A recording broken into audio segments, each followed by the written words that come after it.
God, I spent all day fighting with this stupid Monterey bug. I forget now that I'm running Ventura that how much SwiftUI stuff is broken in Monterey. It's so bad. Mm-hmm. Like I write this code. I'm like, why is this in here? And I'll just change it and make it more sane or whatever. And then I send it on a test flight and the Monterey people are like, oh, nothing works anymore. I'm like, oh, yeah. No, I mean, because you have a SwiftUI app, you have absolutely no chance of supporting older operating systems. Like that's because SwiftUI, it's especially on the Mac. I mean, there's no chance there. Monterey was my thing. I had to boost the minimum version to Monterey so I could get anything to work. But now Monterey, the one I boosted it to, is the version where nothing works. It's so bad. So bad. I'm not going to cut off support for it, but next year, man, definitely. No, SwiftUI means the most recent OS and maybe one back. And that's it. Yeah, I agree. Like, I personally would cut off Monterey soon, if not already. But that's just me. I'll tell you one thing. I tried programming my app on the plane to and from California. Now, in past years, this has been a very productive time. This year, I was writing SwiftUI, and I couldn't get the Wi-Fi to work. Try to write SwiftUI without being able to Google things. I challenge you. It's impossible. Like today, I was writing SwiftUI all day today, and I have so many browser tabs. Like I'm probably competing with John for browser tabs. Like they're my computer is littered with browser tabs. Like, thank God I'm not doing this in visionOS, because they would just be like filling the sky with they're everywhere. Every single thing I have to do. How do you do this? What are you looking up? What are you looking up in SwiftUI? I don't find that to be the case at all. I find that I can quickly look at the autocomplete and realize I can't do what I want.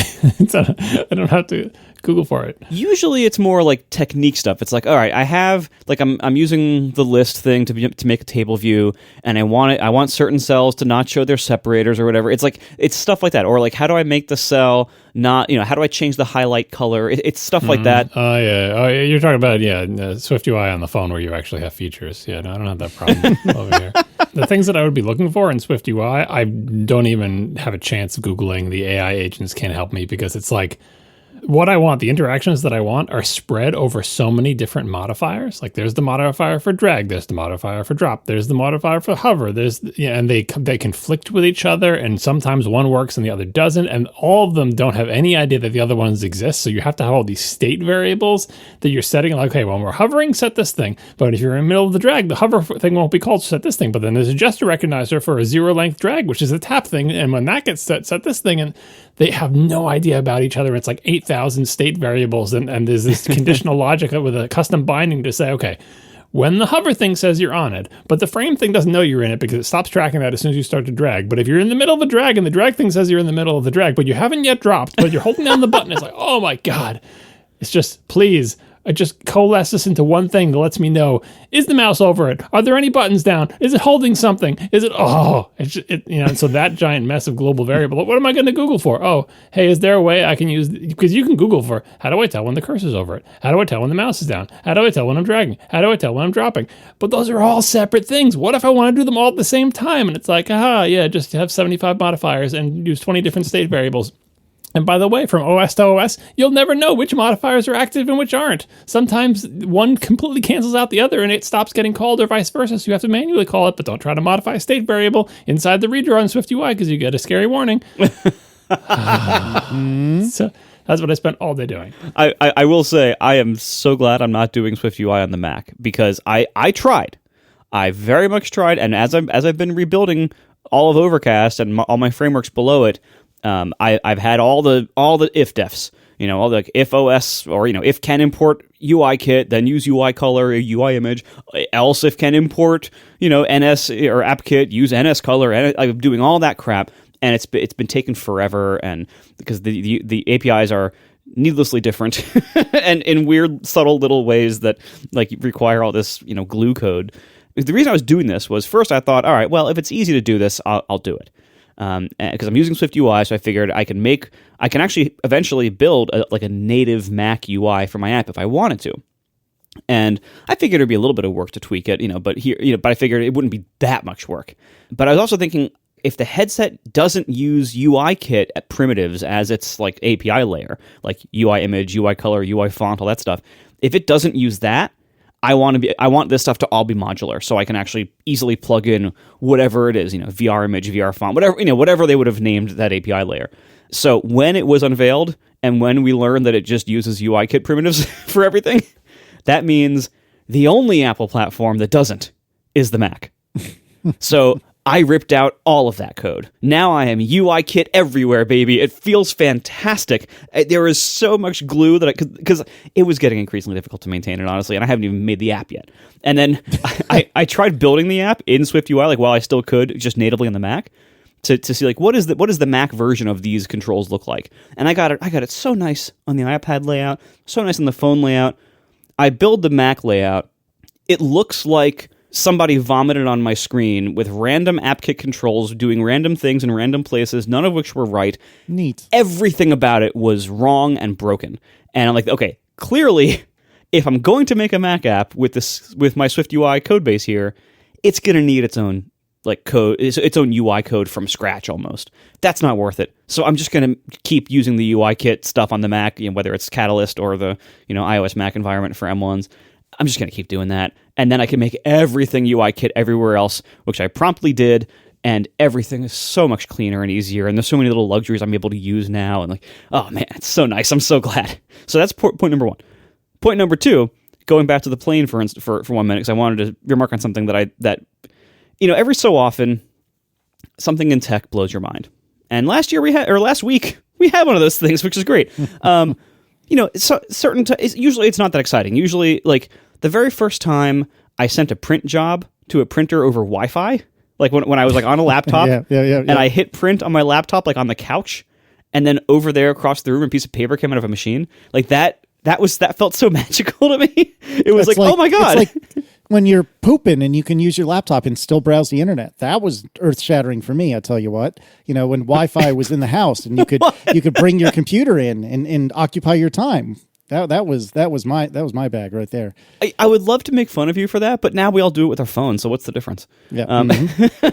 And so secondly, so I was on the plane with my broken Wi-Fi, but on one of the directions, the quote messaging only free Wi-Fi from the airline worked. I'd never used the messaging only before. I figured, like, what do I have to do? I'm not going to message people. I want to look up stuff on Google while I'm programming, But what did work, I opened up Flighty on my phone to check, halfway through the flight. I take in an app. I woke up. I'm like, how far am I in this flight right now? And I'm like, oh, crap, I don't have data. I can't check. I open up Flighty to give an estimate, and it says it works on the free messaging-only Wi-Fi on most airlines. Yep. What?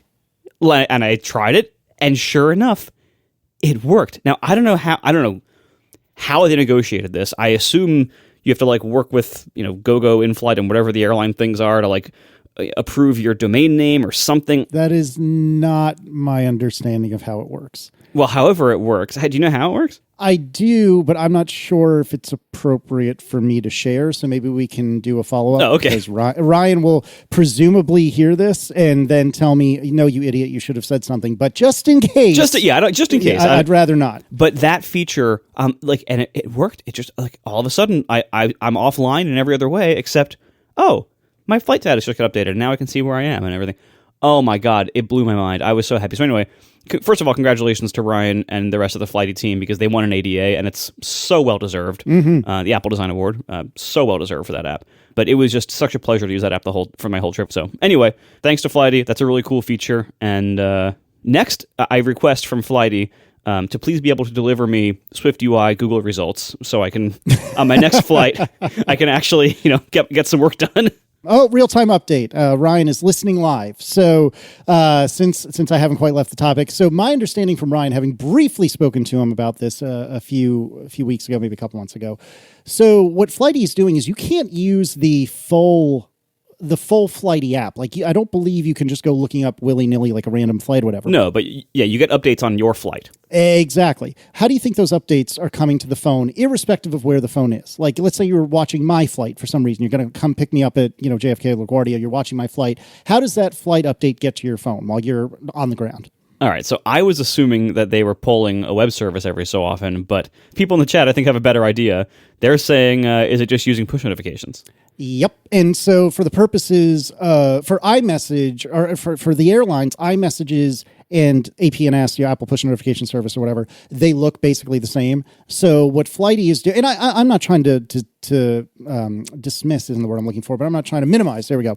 I'm not trying to minimize what Flighty does, but what they're effectively doing is just periodically sending push notifications to your phone saying, this is where you are, this is where you are, this is where you are, this is where you are. And because that rides in a similar way to iMessage, if not, I mean, maybe iMessage literally uses APNS, I'm not sure. But that all rides in the same channels that iMessages do, so you can continue to get updates on your flight as you're airborne, because again, it looks like iMessages for the purposes of the airline Wi-Fi. It's extremely clever. It's very, very clever. That's awesome.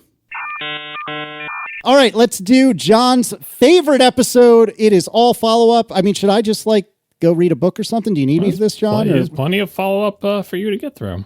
Oh, I see how it is. Do I need you then? All right, we start. It's a team effort. Fair. We're going to do it together. All right, let's hold hands. Jackson Ames writes, I noticed that every time a presenter during the WWDC 23 keynote said the word SIRI, it sounded off. It piqued my interest. And by the way, Jackson spelled it correctly, so kudos to Jackson. It piqued my interest, so I extracted the audio from the keynote and threw it into Adobe Audition. Lo and behold, every instance of the word SIRI, which I'm now afraid to say because it might trigger things. Come on, we'll say Siri. If they mess it up, that's their fault. All right. Every instance of the word Siri spoken during the keynote has certain frequencies practically muted.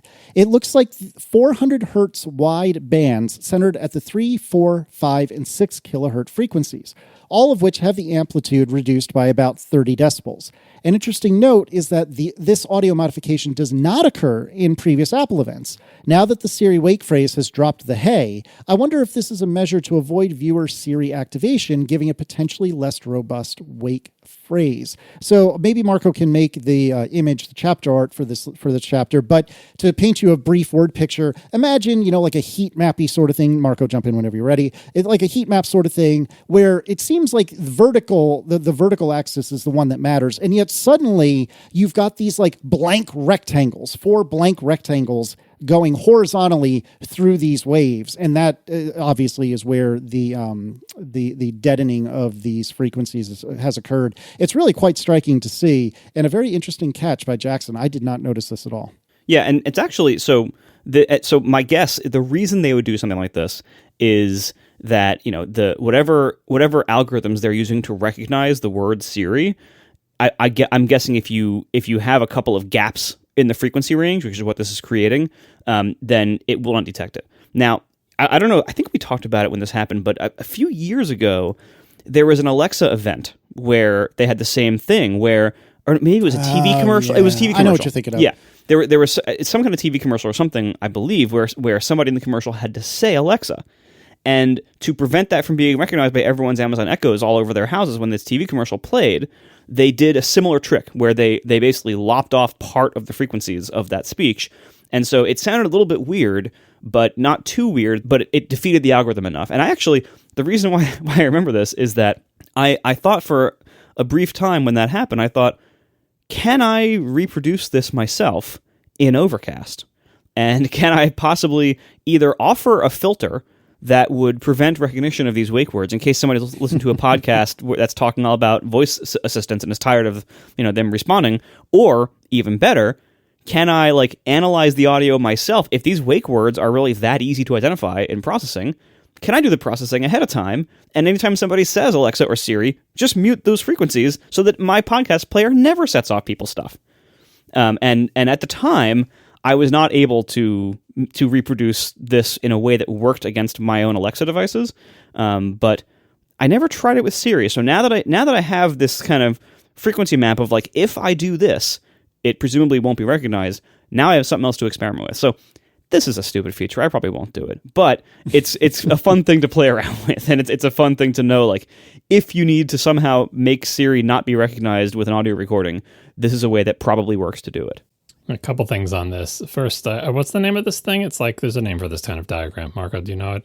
Frequency spectrograph or something? Yeah, basically. So the x-axis is time, and the y-axis is a logarithmic frequency display. So normally when you see a waveform like in an audio editor, you see like the up and down, the actual like samples forming waves. The amplitude, yeah. Yes. This is showing you the different frequency breakdowns of each chunk of time as it goes. So this is generally easier and more illustrative of how something actually sounds. Right, and so this is a great example of a visualization that, like, when you heard this in the keynote, I bet a lot of people didn't think that Siri sounded weird at all. It didn't sound weird to me, right? But when you see it in this kind of diagram where, like you said, time along the x-axis and frequency spectrum along the y, it's clear as day. Like, it's A, it's clear as day that something's happened, and B, it's clear that whatever happened was artificial, right? This is not a natural phenomenon. It is rectangles just chunked out of the frequency spectrum. It's just a great example of how visualization can help you find something that another view on the same data wouldn't. And second thing is, I think we forgot to mention last week the feature that Apple touted in the keynote of that you don't have to say, hey, dingus anymore. You can just say dingus. But I believe there's also a setting. I haven't actually installed the iOS 17 betas, but I believe there's a setting where you can say, no, please make me say hey. Do either one of you have the iOS 17 betas installed and can confirm that? I will double check that in a moment. Hold on. Because I think if that option exists, I think I'm going to put the hey back on because I have enough problems with accidental activations with the word hey in front of it. I don't need any more. Yes. So under Siri and search, there's now an option called listen for. And your choices are off, so it won't listen for any wake phrase. Or you can say hey Siri, or you can say Siri or Hey Siri. So I can't. Hopefully that didn't set anybody's stuff off. Did you notice that? Like, I don't have any problem saying Siri, but the actual wake phrase of the pre-iOS 17 devices. I don't know what we're going to do once iOS 17 comes out. Your devices better get ready. I mean, maybe they have made the recognition more sophisticated, and that's what has enabled them to drop this. Because, like, remember, I don't know if you remember when. I believe when they either a year after or something, like sometime early on, when Phil Schiller was on the talk show live, he said, hey, dingus, right during the show, and no one's phone in the audience went off. Now, first of all, he thought about that first. Second of all, that he was confident nothing bad would happen, because then later on, he mentioned that. He like referred to it. He's like, look, like, I just said that, and no one, like, he somehow, I forget exactly what, but he somehow referred back to it. So we all knew that he was in on what he just did.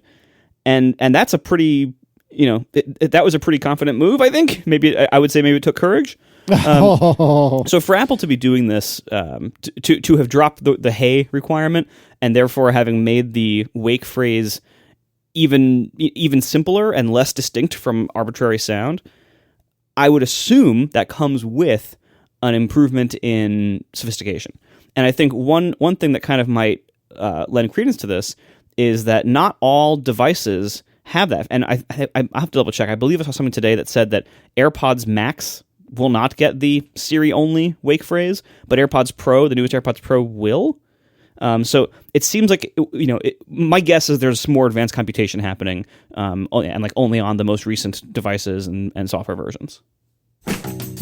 We are sponsored this week by Eagle 9 Locked, a new scripted sci-fi suspense thriller podcast. Subscribe now in your favorite podcast app, you know what mine is, or go to driven.cat/ATP. So here's what Eagle 9 Locked is about. A bomb squad specialist named Fuse, aptly named, wakes up in darkness, strapped to a chair. What comes next is revealed only by the blaze of explosions. So you can listen as Fuse attempts to escape and discovers just how dangerous the world has become. As he faces more questions than answers, will he be able to save us all? The story is presented using a full sound field technique that immerses you in this dystopian world. Now, AI is at the forefront of our current tech revolution. Between GPT chats, deepfakes, and AI art, human ingenuity is becoming harder to spot. Or is it? Eagle 9 Locked is a fiction sci-fi adventure podcast challenging listeners to think more deeply about technology's growing presence in all areas of our lives. It's a pretty cool premise. And to make this even cooler, this podcast was created not only by an ATP listener, which itself is infinitely cool, but they're also a neutral listener from way back in the day. So this is somebody who's been with us a long time. So thank you. We appreciate that. So check out Eagle 9 Locked, this new sci-fi podcast, at driven.cat/ATP, or go to your preferred podcast app. You know what mine is, of course, but find this. This is going to be your new favorite sci-fi podcast, driven.cat/ATP, to find out more about Eagle 9 Locked. Thank you so much to Eagle 9 Locked for sponsoring our show. There's plenty to talk about with regard to Vision Pro, and we start with Apple's 10-minute standalone promo video, which I watched earlier today. It's pretty good. I enjoyed it. I mean, it's a lot of what we saw in the keynote, to be honest with you, almost entirely, I think, but it's pretty good. Yeah, if you just want to watch one thing, you don't want to watch the whole keynote, it's a good thing to check out. We'll put a link in the notes. Indeed. And also, Steve Troughton-Smith, amongst others, have noticed that there are plenty of references to XROS in the WWD or the Apple developer app, which is where you watch like WWDC sessions and stuff like that. Lots of occurrences of XROS. Also, it might have been one of you two, probably John, but somebody pointed out that you can tell that they filmed a lot of the sessions a while ago, because there are many references to, quote, Apple's spatial computing platform, quote, rather than Vision Pro, which I noticed, but I think I thought about it at the time and then promptly didn't think much of it after that. But that is pretty funny to me that they didn't even have the marketing name locked down when they were recording these dub videos. So, oh no, I think it was locked down. It was not disclosed. I think that's the real answer.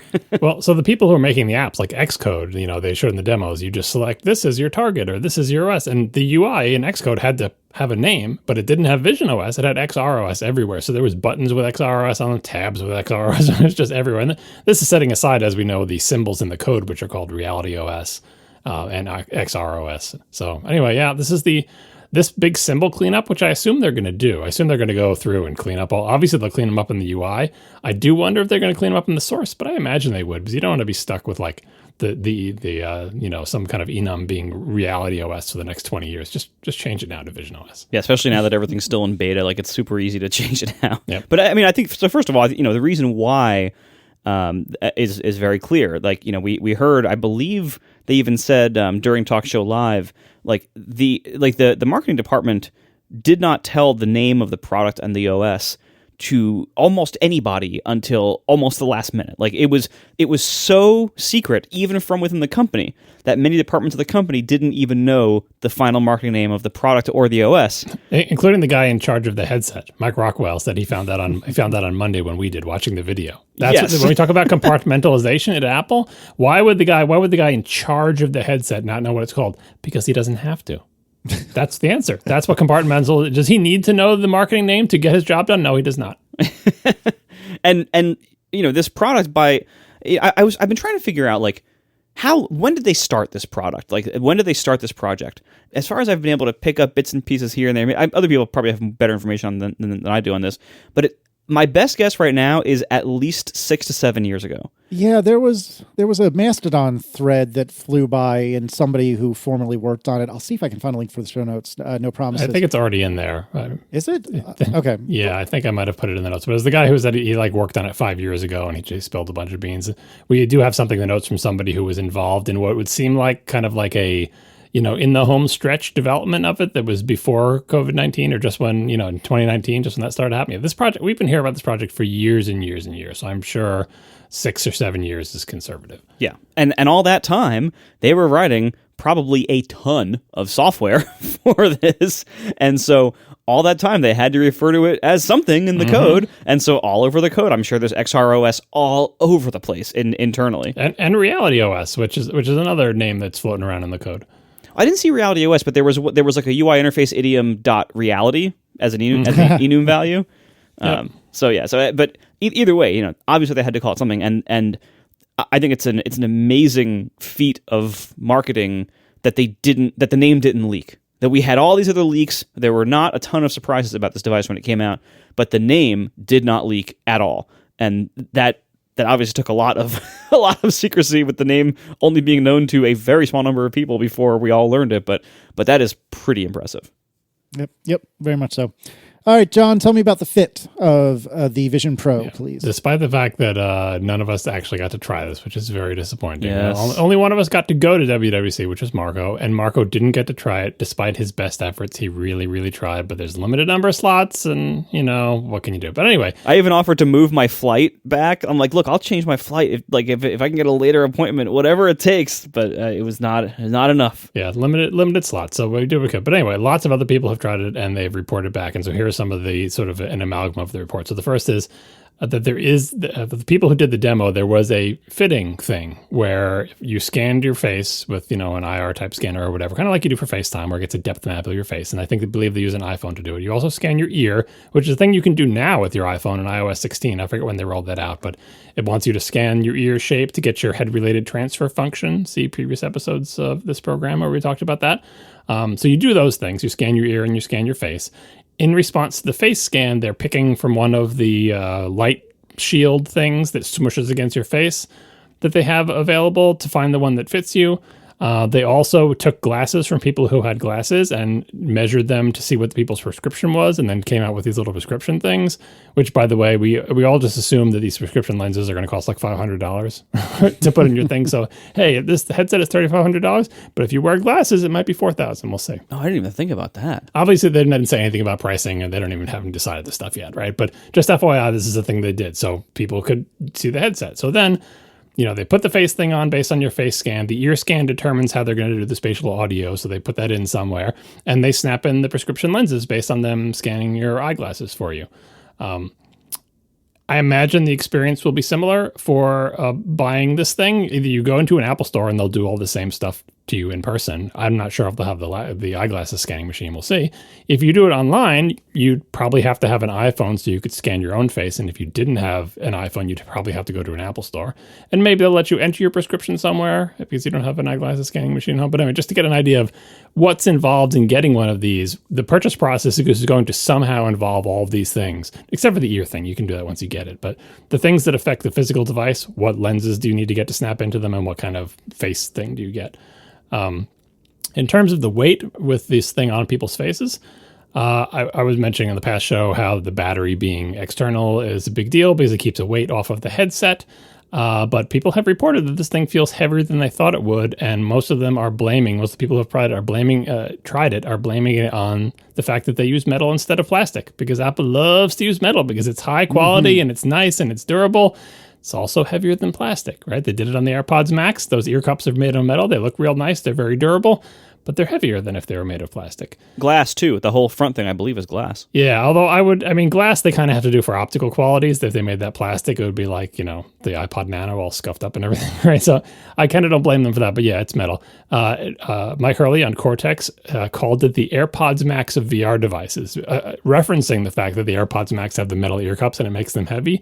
And Mike said the Vision Pro felt heavier on the front of his face than a Meta Quest Pro, which is plastic. So I think it is, in general, lightweight, especially considering all the stuff that's in it. But Apple can't stay away from that aluminum. They love it. And I understand why they'd want to go with the metal frame. There are so many advantages, but weight is an issue. They didn't say it was super duper heavy. It's just that it was heavier than they thought it would be. And it was heavier than, Mike said it was heavier than the Meta Quest Pro, which is a headset that he has experience with. That obviously is not as good and doesn't have good specs, but whatever. So there's that. Well, weight, by the way, like in terms of comfort with comparing it to headphones, the way that headphones distribute weight on your head is extremely different from where the weight and how the weight is distributed with a VR headset. So it's not a good direct. I feel like it doesn't matter as much if the weight is spread correctly. So when you think about with headphones, all the weight is being held either by the middle of the top of your head where the strap touches, where the big headband thing touches the top of your head, and then the rest of the force is the ear cups pushing against your ears sideways, plus a bit of gravity pushing down that hits the ear pads. And that's a little bit different with those too, because that's also how they stay on your head. So headphones have to kind of clamp a little bit from the sides just so they don't fall off or move around. So if you look at the way a VR headset's mounted on your head, that entire strap that goes around, and we'll get to this in a second, there's also apparently an optional top strap. But when you look at how where the weight's resting on your head, it's spread over a much larger area than headphones spread it. So it might be okay. Like I have a pair of headphones here, my beloved Hi-Fi Man HE6 headphones. These are my Soul headphones.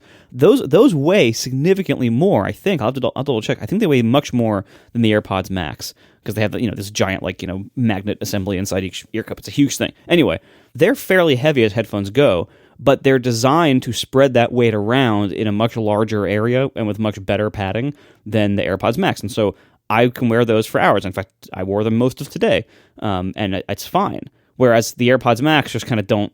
I find them very uncomfortable after a pretty short time, just because they're designed to apply pressure differently and spread the weight differently. So weight itself, like you can have a heavy headset and also have it be comfortable over multi-hour use. It just depends on the other factors of its design, how the headbands are shaped, how the eye seal is shaped, like all that stuff. Where is the weight? How is the weight distributed? How does it move around? Does it have to clamp down very hard, or is it more just kind of resting there? And I fully expect that almost everybody will get that top head strap because that should improve all of that substantially. Yeah, Mike mentioned that it felt heavier on the front of his face, and I think that's for two reasons. First, where the weight is depends on a lot. Headphone weight is on the side by your ears. There's no headphone weight that's hanging out past your nose. This thing is obviously hanging out past your nose, right? And second is, you're moving your head around, I imagine, unless it depends when you're bopping with the music, but when you're using this thing, you're looking around. And as you look around, the heaviest part of this is extending out from your head. So it's swinging at the end of a lever as you move your head around. So that whatever weight they put that is extended out past the front of your eyeballs, that weight is multiplied by its distance from sort of the pivot point of your head. Moving around. So that's why he said it felt heavier on the front of his face. And plus, it's maybe resting on your nose. And yeah, there is a top strap. You can see it in the WWDC keynote briefly in that scene where the dad's taking a 3D video of the birthday party. He's got the top strap on. I didn't notice that when we talked about it on Monday after the keynote. And I was saying how they had managed to do it without a top strap. It was just a straight back strap with that big sort of cup thing that's cupping the back of your head, which I would imagine would also help carry the weight because it doesn't just press in one spot. It kind of wraps around and it goes up and down. But apparently the top strap is there it was used during the press demos. I think everybody who did a press demo had the top strap. And people were told during the press demos that the strap situation is not yet finalized. That's a paraphrase of what the Apple people said. So Apple's not committing one way or the other about what the deal is going to be with straps. Apple did say that they expect third-party straps to exist because if you've seen the little exploded diagram the Vision Pro is modular. So there's the actual thing with the computer stuff in it. Then there's the light shield thing, which shoves against your face. Then out of the light shield, out of the headset and the light shield, there are these two little stiff little sticks, and then the straps attached to that. And so Apple's own straps, the one that goes in the back of your head, attaches to that, and Apple's own top strap attaches to that, right? And third-party straps will also attach to that. And Apple expects there to be third-party straps. So that's important in terms of getting something that fits your head right. Kind of even just the tips on AirPods Pro, right? If you don't like the Apple tips, you can buy third-party tips, see if you find something that works for you. So that's all I think mostly good news. But it is interesting that Apple hasn't quite yet figured out what the deal is going to be with straps. And if you look at the top strap, it does not look as well integrated as the main strap. It looks kind of like an afterthought, and it doesn't, but anyway, again, the strap situation is not finalized. So more to come on that. And speaking of the physical reality of the headset, we talked about the power cable and what happens if the power cable comes out, your thing just shuts down. Well, the people who used it in real life have told us that the power cable does not easily detach. It is not like MagSafe where it's just it sticks on there with a magnet. It actually kind of mechanically locks into place. So you would have to do something to get it out. So that's good to hear. Oh, yeah. Yeah, I wasn't concerned about accidental removal of it. I was concerned about if you were using the battery pack and for some reason, if you wanted a second battery pack so you can run for 4 hours, oh yeah, you can't swap. Yeah, you can't really hot swap it. Yeah, although now that I know that it doesn't pop off like MagSafe, now I'm concerned about cord yanking situations. You know what I mean? A kid runs by, or you get overexcited, or you're walking somewhere and don't notice that it snags on something. I guess the battery would just come out of your pocket then, but we'll see how that gets worked out. All right, so we know about the power cable, but how much electricity is the cable providing, John? There's still some debate about this, but we had one listener, Hughes84, offer this. It's pretty simple to estimate the power draw from the battery size. It looks to be about 10,000 to 15,000 milliamp hour battery, which are 3.7 volt cells, so it's 37 to 55 watt hours. With a 2.5 hour runtime, that's 15 to 22 watt average power draw, quite low for the hardware and processing. And we have heard some people discussing the Vision Pro may come with a 30 watt power brick, so the watt range is like, under 50 watts for sure, maybe 15 to 20. If it comes with a 30 watt brick, that should be enough. So if you're wondering how much power the sucker draw, that's what it does. And it kind of makes sense if you know what's in it. I mean, we know there's an M2 in it, and we kind of have an idea what that draws. We know that the R1, if you just assume that draws the same power as the M2, now you've got the double the M2, plus the screens, 30 watts, somewhere in that range. Sounds reasonable, but not like 90 or 100 watts. Although, and of course, it does have one or more fans inside it to cool it. It would be nice if there were some fans blowing cool air into the possibly sweaty area where your eyeballs are. But as far as I know, the singular or plural fans, I imagine there's two, one for each side, are there to cool the electronics, not your face. Yeah, it does seem like, I forget where I heard this or how authoritative it was, but I got a pretty solid response from somebody saying, yeah, it's 30 watts. Like, that's it. It's a 30 watt cap, a 30 watt power supply will power continuously. So that's the answer. All right, so there's more good news. There is apparently going to be a guest mode, and I'm not entirely sure how that's going to work, but I'm happy to hear it because, my word, it's not like I'm going to buy one of these per person in the house or anything like that. So tell me more about this, John. This was official statements from Apple to iMore. This is from the article that we'll link. It says, Apple plans to share more information about guest mode closer to the launch of the headset. While details are scant about what guest mode for Vision Pro will entail, it seems likely this will let users share the headset among friends, family, and other users. And they did talk about the retina scanning thing where it determines who you are by scanning your eyeball or whatever. I don't think it's retina scanning, whatever it does. Here's the question, though. I just got done explaining all the stuff of like how it scans your face and your ear, and you pick the thing, and you get the prescription lenses. What are the odds that someone else is going to be able to fit into your face thing with your prescription lenses? And, are they going to have to scan their ear? Are they going to bring their own little lenses with them? For a 2-second thing, yeah, the face thing won't fit on quite right, and it'll have light leakage, and it'll be a little bit uncomfortable. And incidentally, a lot of the people who did the press demo said of the choices of sort of face squishy thingies they had there, light shield things, they didn't have that many choices, and the sort of best fit one wasn't that great of a fit on them. Presumably, there will be more choices as the product gets closer to launch. There will be many more, according to people I spoke with. Yeah, that what they had here was a very small subset of the total number that will be available at retail. Yeah, so it'll be unlike the watch straps would come in, 2 sizes, right? Yes. The small, right? There'll be many more sizes than that because there's just much more variability in people's faces. So there's that, and guest mode flies in the face of that because guest mode presumes that anyone will actually be able to use your headset. I do wonder if you get it with prescription lenses, does it come with the non-prescription ones, or do you just get the prescription ones? In which case, no one will be able to use it unless they have the same prescription as you. I thought the lenses were like snap-in, magnetically attached additive things. I didn't think it was like you. I don't know if there's some the non-prescription lenses are also lenses, or is just the lack of lenses. Is it adding an element to the thing, or is it like replacing an element that was there? I don't actually know. I thought the prescription stuff was additive. I don't know that for certainty, of course, but I thought it was additive. Well, I wouldn't rely too much on this guest mode being like a practical thing. What I'm guessing this is, it's not going to be like someone else in your house can have their own apps installed. It's probably going to be more like, let me show you something, and you can show someone else what you're looking at briefly. Oh, here, check this out, and you pass the headset to them. They stick it on for a minute and look at the thing you're seeing, and then give it back to you. Like I don't think it's going to be like anything approaching a multi-user environment. It should be, though. Like, honestly, at this point, them making a new platform that's not multi-user. I just got done saying this is like the hardest platform to make multi-user in terms of the hardware because it has to literally fit on people's faces.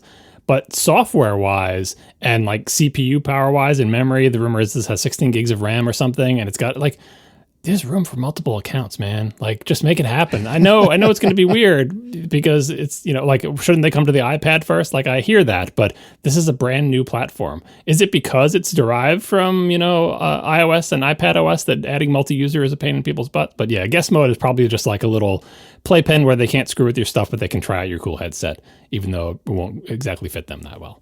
maybe to like stay locked in whatever app you're currently in. Or to go to like a guest mode where it's just like they reboot the user space into a thing that is not signed into any Apple IDs and just has access to like Safari and some apps or something. Who knows? We'll see. No, I'm guessing it's more like it's like a toggling control center that you flip to temporarily lock yourself. Kind of like guided access, like lock yourself into one app so you can show someone, hey, look at this, and then it won't scan their iris when you take it off and give it to them. It's probably that kind of thing.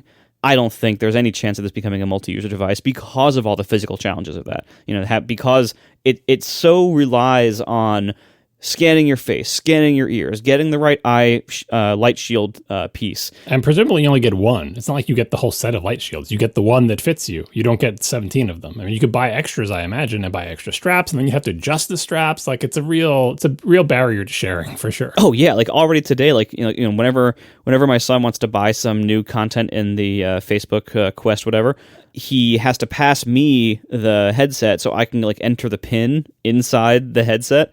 And this just destroys his setup. Like just taking it off and having it go onto my head. Like the straps get all messed up, and I try to leave it as much as I can, but still the straps get stretched out and everything's all wrong, and then it's like it's terrible. These devices, one of the big challenges to their adoption and their spread in the world is you can't just pass it to someone else and have them experience things the way you are. There's like video pass-through modes where you can like show what you're seeing on a nearby computer screen or something. There's that kind of thing. But to actually show someone else what it's like in 3D space is just a very difficult physical problem to solve.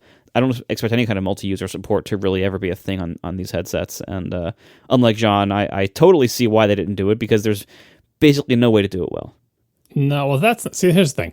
This is the legacy of tech debt from the original iPhone. This tech debt had to be incurred in the original iPhone because it was on the ragged edge of what was possible with the hardware at the time. So everything they did, things running as root, single user, no swap, like all of that makes perfect sense in 2007. But that time has marched on. That tech debt has just been accruing and accruing. And now they're making a brand new platform which by all rights should have multiple users support at the OS level in case they ever want to do it.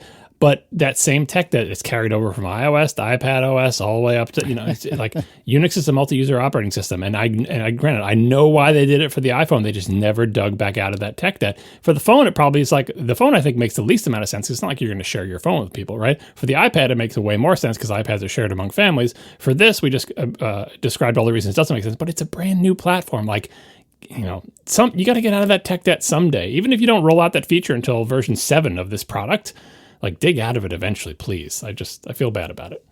I don't know. I feel like these devices will not be true to form multi-user, but I would not be at all surprised if when you put one of these on, if you don't pass the retina scan, and I know it's not literally a retina scan, but for the purposes of discussion, if you don't pass the retina scan, they said an iris scan. I suppose that's slightly different, but it's a different part of your eye. Yeah, but it's still an eye scan. The front instead of the back. Yeah, right. Right. I mean, it ultimately doesn't matter. Once you fail an eye scan and it's clear that this is not the primary user of the device, I would assume that they would drop you into kind of a vanilla, like, oh, this device has never been used before kind of setup, where you don't have any custom apps installed. You just get the out of the box apps. I thought there was something like this in the context of school or education for iPad. I thought they had something similar to this. Yeah, no, they have a terrible hack for it. That's where they like reboot the user space and do all sorts of other things. It used to be worse where they would like re-image the thing, but now they just reboot the user space. But like,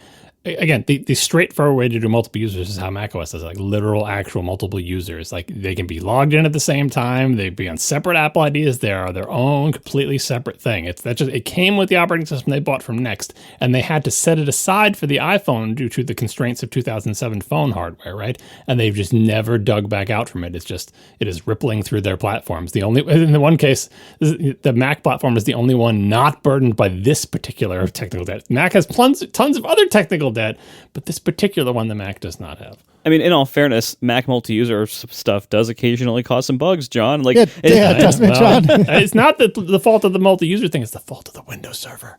In any case, what I'm trying to say is if you fail your eye test when you put on the headset, I wouldn't be surprised if it says, hey, do you want to use this as a guest? And it might even go so far as to say, all right, you need to do the whole scan thing, which I understand takes a few minutes, or if from everything I've heard from like Mike and others.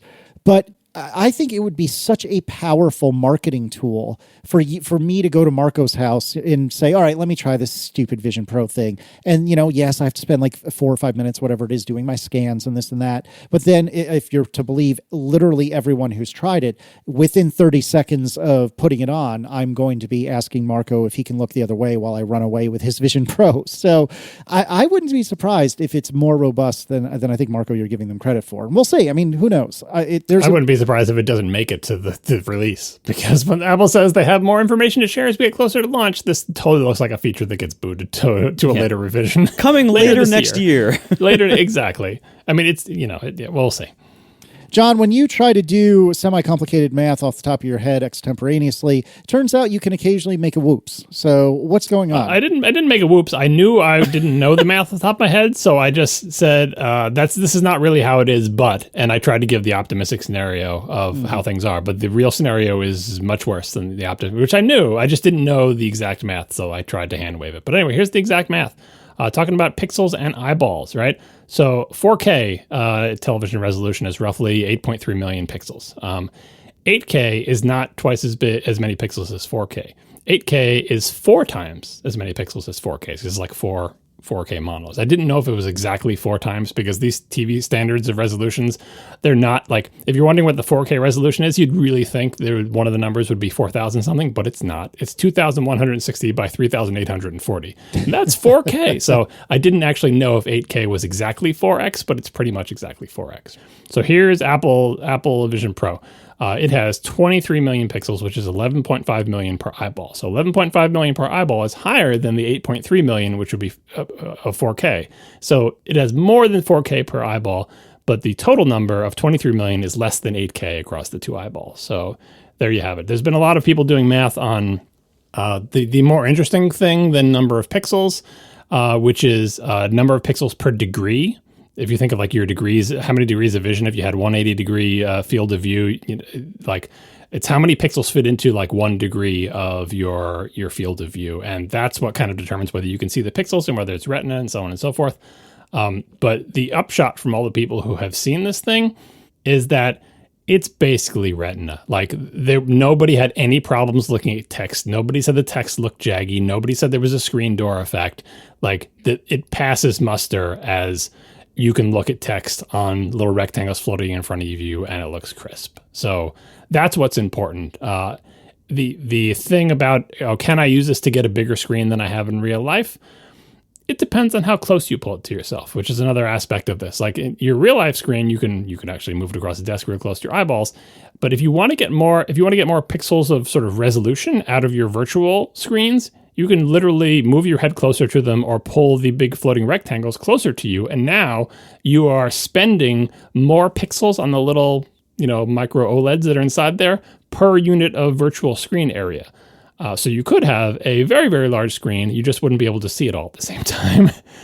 So that's the flexibility this offers you. But yeah, like I don't want to get too bogged down into the details of this, except to say that, like, is this a way for you to get a bigger monitor than you have now? Depends on how big your monitor is. It's for a 6K monitor, it's not quite there, but it doesn't really matter if you can't see the pixels. Like I know macOS and iOS and whatever don't do non-integer scaling modes, although iOS does do 2x and 3x. But because of the way this works and because of the interaction between the pixels and the virtual screens and the distance from you, you are effectively changing the multiplier as you pull the virtual screen closer and farther from you. That's not true of a phone or an iPad or a Mac. You are not changing the multiplier that the OS draws at, or the number of pixels you use to draw like a window control. You're not changing that by moving the screen closer and farther from you. You're not changing that by moving your face closer. When you move your face closer to your phone, your iPad, or your Mac screen, the pixels get bigger. When you move the virtual rectangle closer to you in Apple Vision Pro, pixels do not get bigger because the pixels are always exactly the same distance from your eyeball because they're inside a headset. So it is very different. And speaking of the screens, the refresh rate, according to Apple's WWDC sessions, is 90 hertz, but switching to 96 hertz for movies because 96 is evenly divisible by 24 frames per second, which most movies are shot at. I don't know. We don't know. Are those screens capable of 120? Are they capable of any arbitrary resolution? But Apple has at least confirmed that it will do 90 hertz and 96 hertz. By the way, to answer your earlier comment about, depending on how big your monitor is, when I came home to my glorious 6K Apple Pro Display XDR after this trip, it has never looked small until now. And now that I'm imagining wow, I have this whole wall in front of me, that could all be screen space. And now my giant monitor looks why am I looking in this tiny little window when I have this huge wall not doing anything? Well, that's the other aspect of it. By making the screens inside the headset bigger, having it be 20 feet, you don't get more pixels. You get it's always the same amount of pixels. But, in the end, all that matters is, can you resolve those pixels? The number of pixels per degree, I think, was it 70 or something? Most popular headsets are 20. The really good gaming headsets are in the same range as Apple Vision Pro. They're 60, 70 pixels per degree. But once you can't resolve them, it's fine, right? That's all you're looking for is I can't resolve them anymore. I don't actually care how many more pixels per degree it is. So we're maybe within one doubling of it being just a non-issue from everybody. This is the version 1 product. Maybe people did say when they're looking around the room that people described it as looking at kind of grainy. Why does this not look like reality? Pretty much everybody who did the press thing said it's amazing. Transparency is amazing. It looks like you're just looking through the cooler lenses, but they all said it's like you're looking through a pair of goggles, right? And that the world looks not real, but you're looking through something that's maybe a dirty pair of goggles, or that it looked grainy or whatever. And I think what they're seeing is not a lack of resolution, but mostly what we discussed before about HDR. Those screens can't match the dynamic range of the real world. And it's always going to look slightly different. You're going to be able to tell, am I looking at a screen or am I looking at the real world? In situations where the real world has not a lot of dynamic range because of the lighting, it'll be harder to tell. But if you're in any situation with a reasonable amount of dynamic range because of light or sunlight or whatever, you're going to be able to tell the difference because the screens can't do that dynamic range, which is why we need to keep chasing that dynamic range stuff. Because if you want the Apple Vision Pro version 8 to be indistinguishable from looking at the world, you're going to need a more dynamic range from your little tiny HDR screens.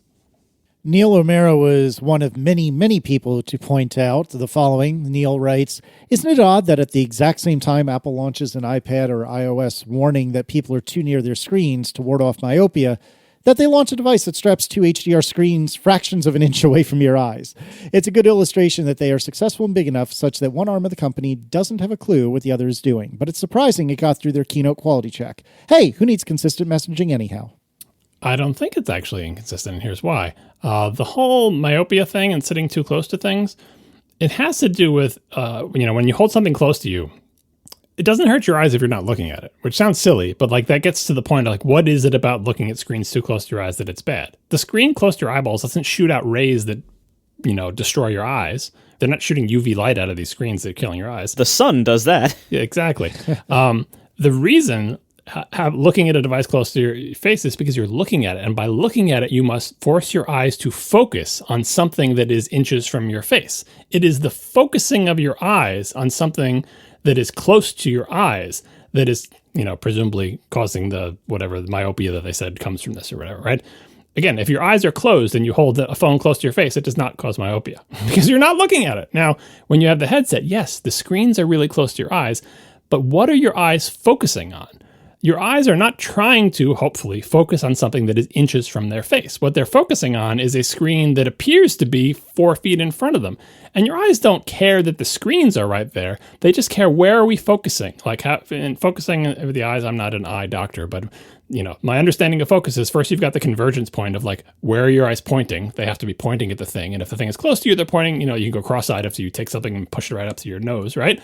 And if it's really far in the distance, your eyes could be, straight ahead and parallel if you're focusing on infinity, right? And the second thing is the muscles that squish your eye and squish the little parts of your eye. I think they squish the lens. Anyway, there's muscles that are attached to your eye that squish squishy stuff, which is why when you get old, they can't squish it anymore because everything gets hard when you're old. Yeah. They're squishing parts of your eyes, and those muscles are working. And the closer you're focusing, the more they have to do squishy stuff. And that causes eye strain and so on and so forth. So it's not the fact that the screens that are fractions of an inch from your eye inside the headset, that only matters if you're asking your eyes to focus on something inches from you in the virtual world. You're not looking at the pixels on the screen. You're looking at images on the screen. And I would imagine, I don't know this for sure, but I'm going to say I would imagine that because your eyes think they're focusing 5 feet away, it's the same as if they were focusing on something 5 feet away. So if they're going to put a myopia warning in Apple Vision Pro, it should be when you drag one of the app rectangles to be 2 inches from your face. Exactly the same way it would be if you take your phone and put it 2 inches from your face. But if those rectangles are out at the end of the coffee table like they are in the demos, no myopia warning, totally consistent messaging. What about using it on a plane?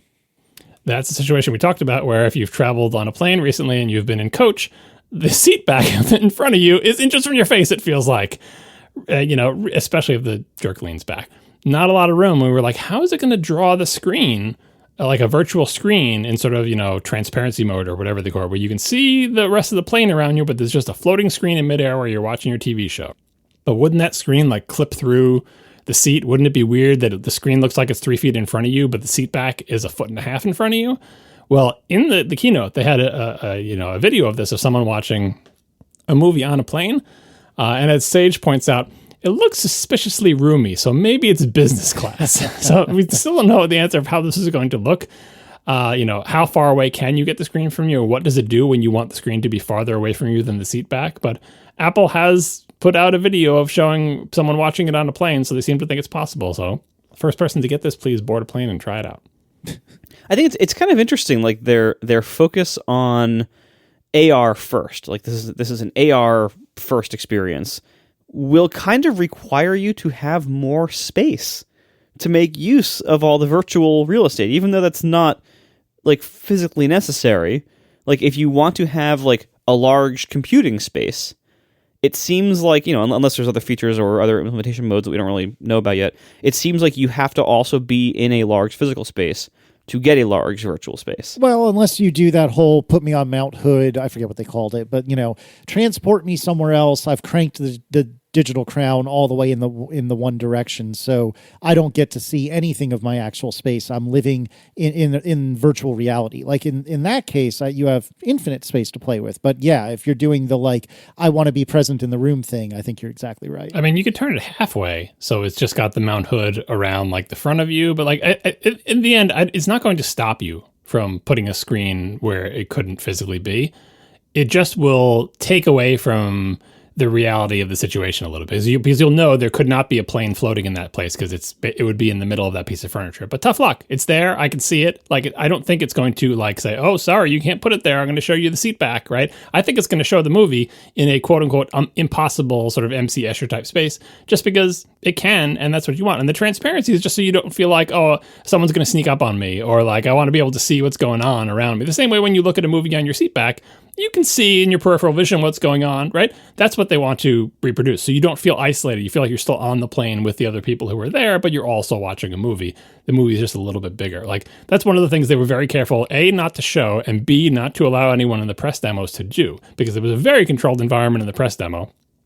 People pointed out, at no time did any of the Apple employees, go into a place where they weren't expected. They did the thing where they pop in and break through, they demonstrated that, but it's not like there's people walking back and forth and a bunch of crap in the room. It's a very controlled environment.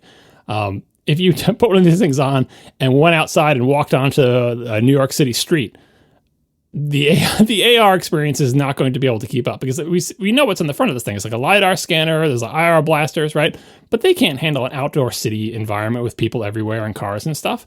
So it won't know what the surroundings are like. It will just do its best. And that's what the first people to get this are going to have to try. Some YouTuber is going to strap this thing on and go out for a walk and see, what does it make of a walk in the woods? How does it handle it? How does it feel? Does it take away from the experience when the floating rectangles are in possible places, or is it just fine? And, as long as the rectangle looks clear, I don't care. If the guy in front of you leans the seat back on the plane, do all the windows hit you in the nose? Does it push all the windows forward? There's so many questions. All right. Lars would like to know, hey, why did they call it Vision Pro? Apple Vision would have been so much more elegant. Do you think they already plan to release a low-cost, non-pro version of the headset? And if so, how would you build that without ruining the entire experience? Well, yeah, it is called Vision Pro for a reason, but that reason is the non-pro version that they could make now would be unacceptable by Apple standards, right? What they're releasing, I feel like, is the minimum spec of one of these things they will ever release. But it is expensive right now. They will come out with a non-pro one, but only when the non-pro one can be way cheaper than this one and equal or better specs. Maybe it will be literally this one, and they'll just repackage it kind of like iPhone style, where they take old iPhones and they repackage them or whatever, right?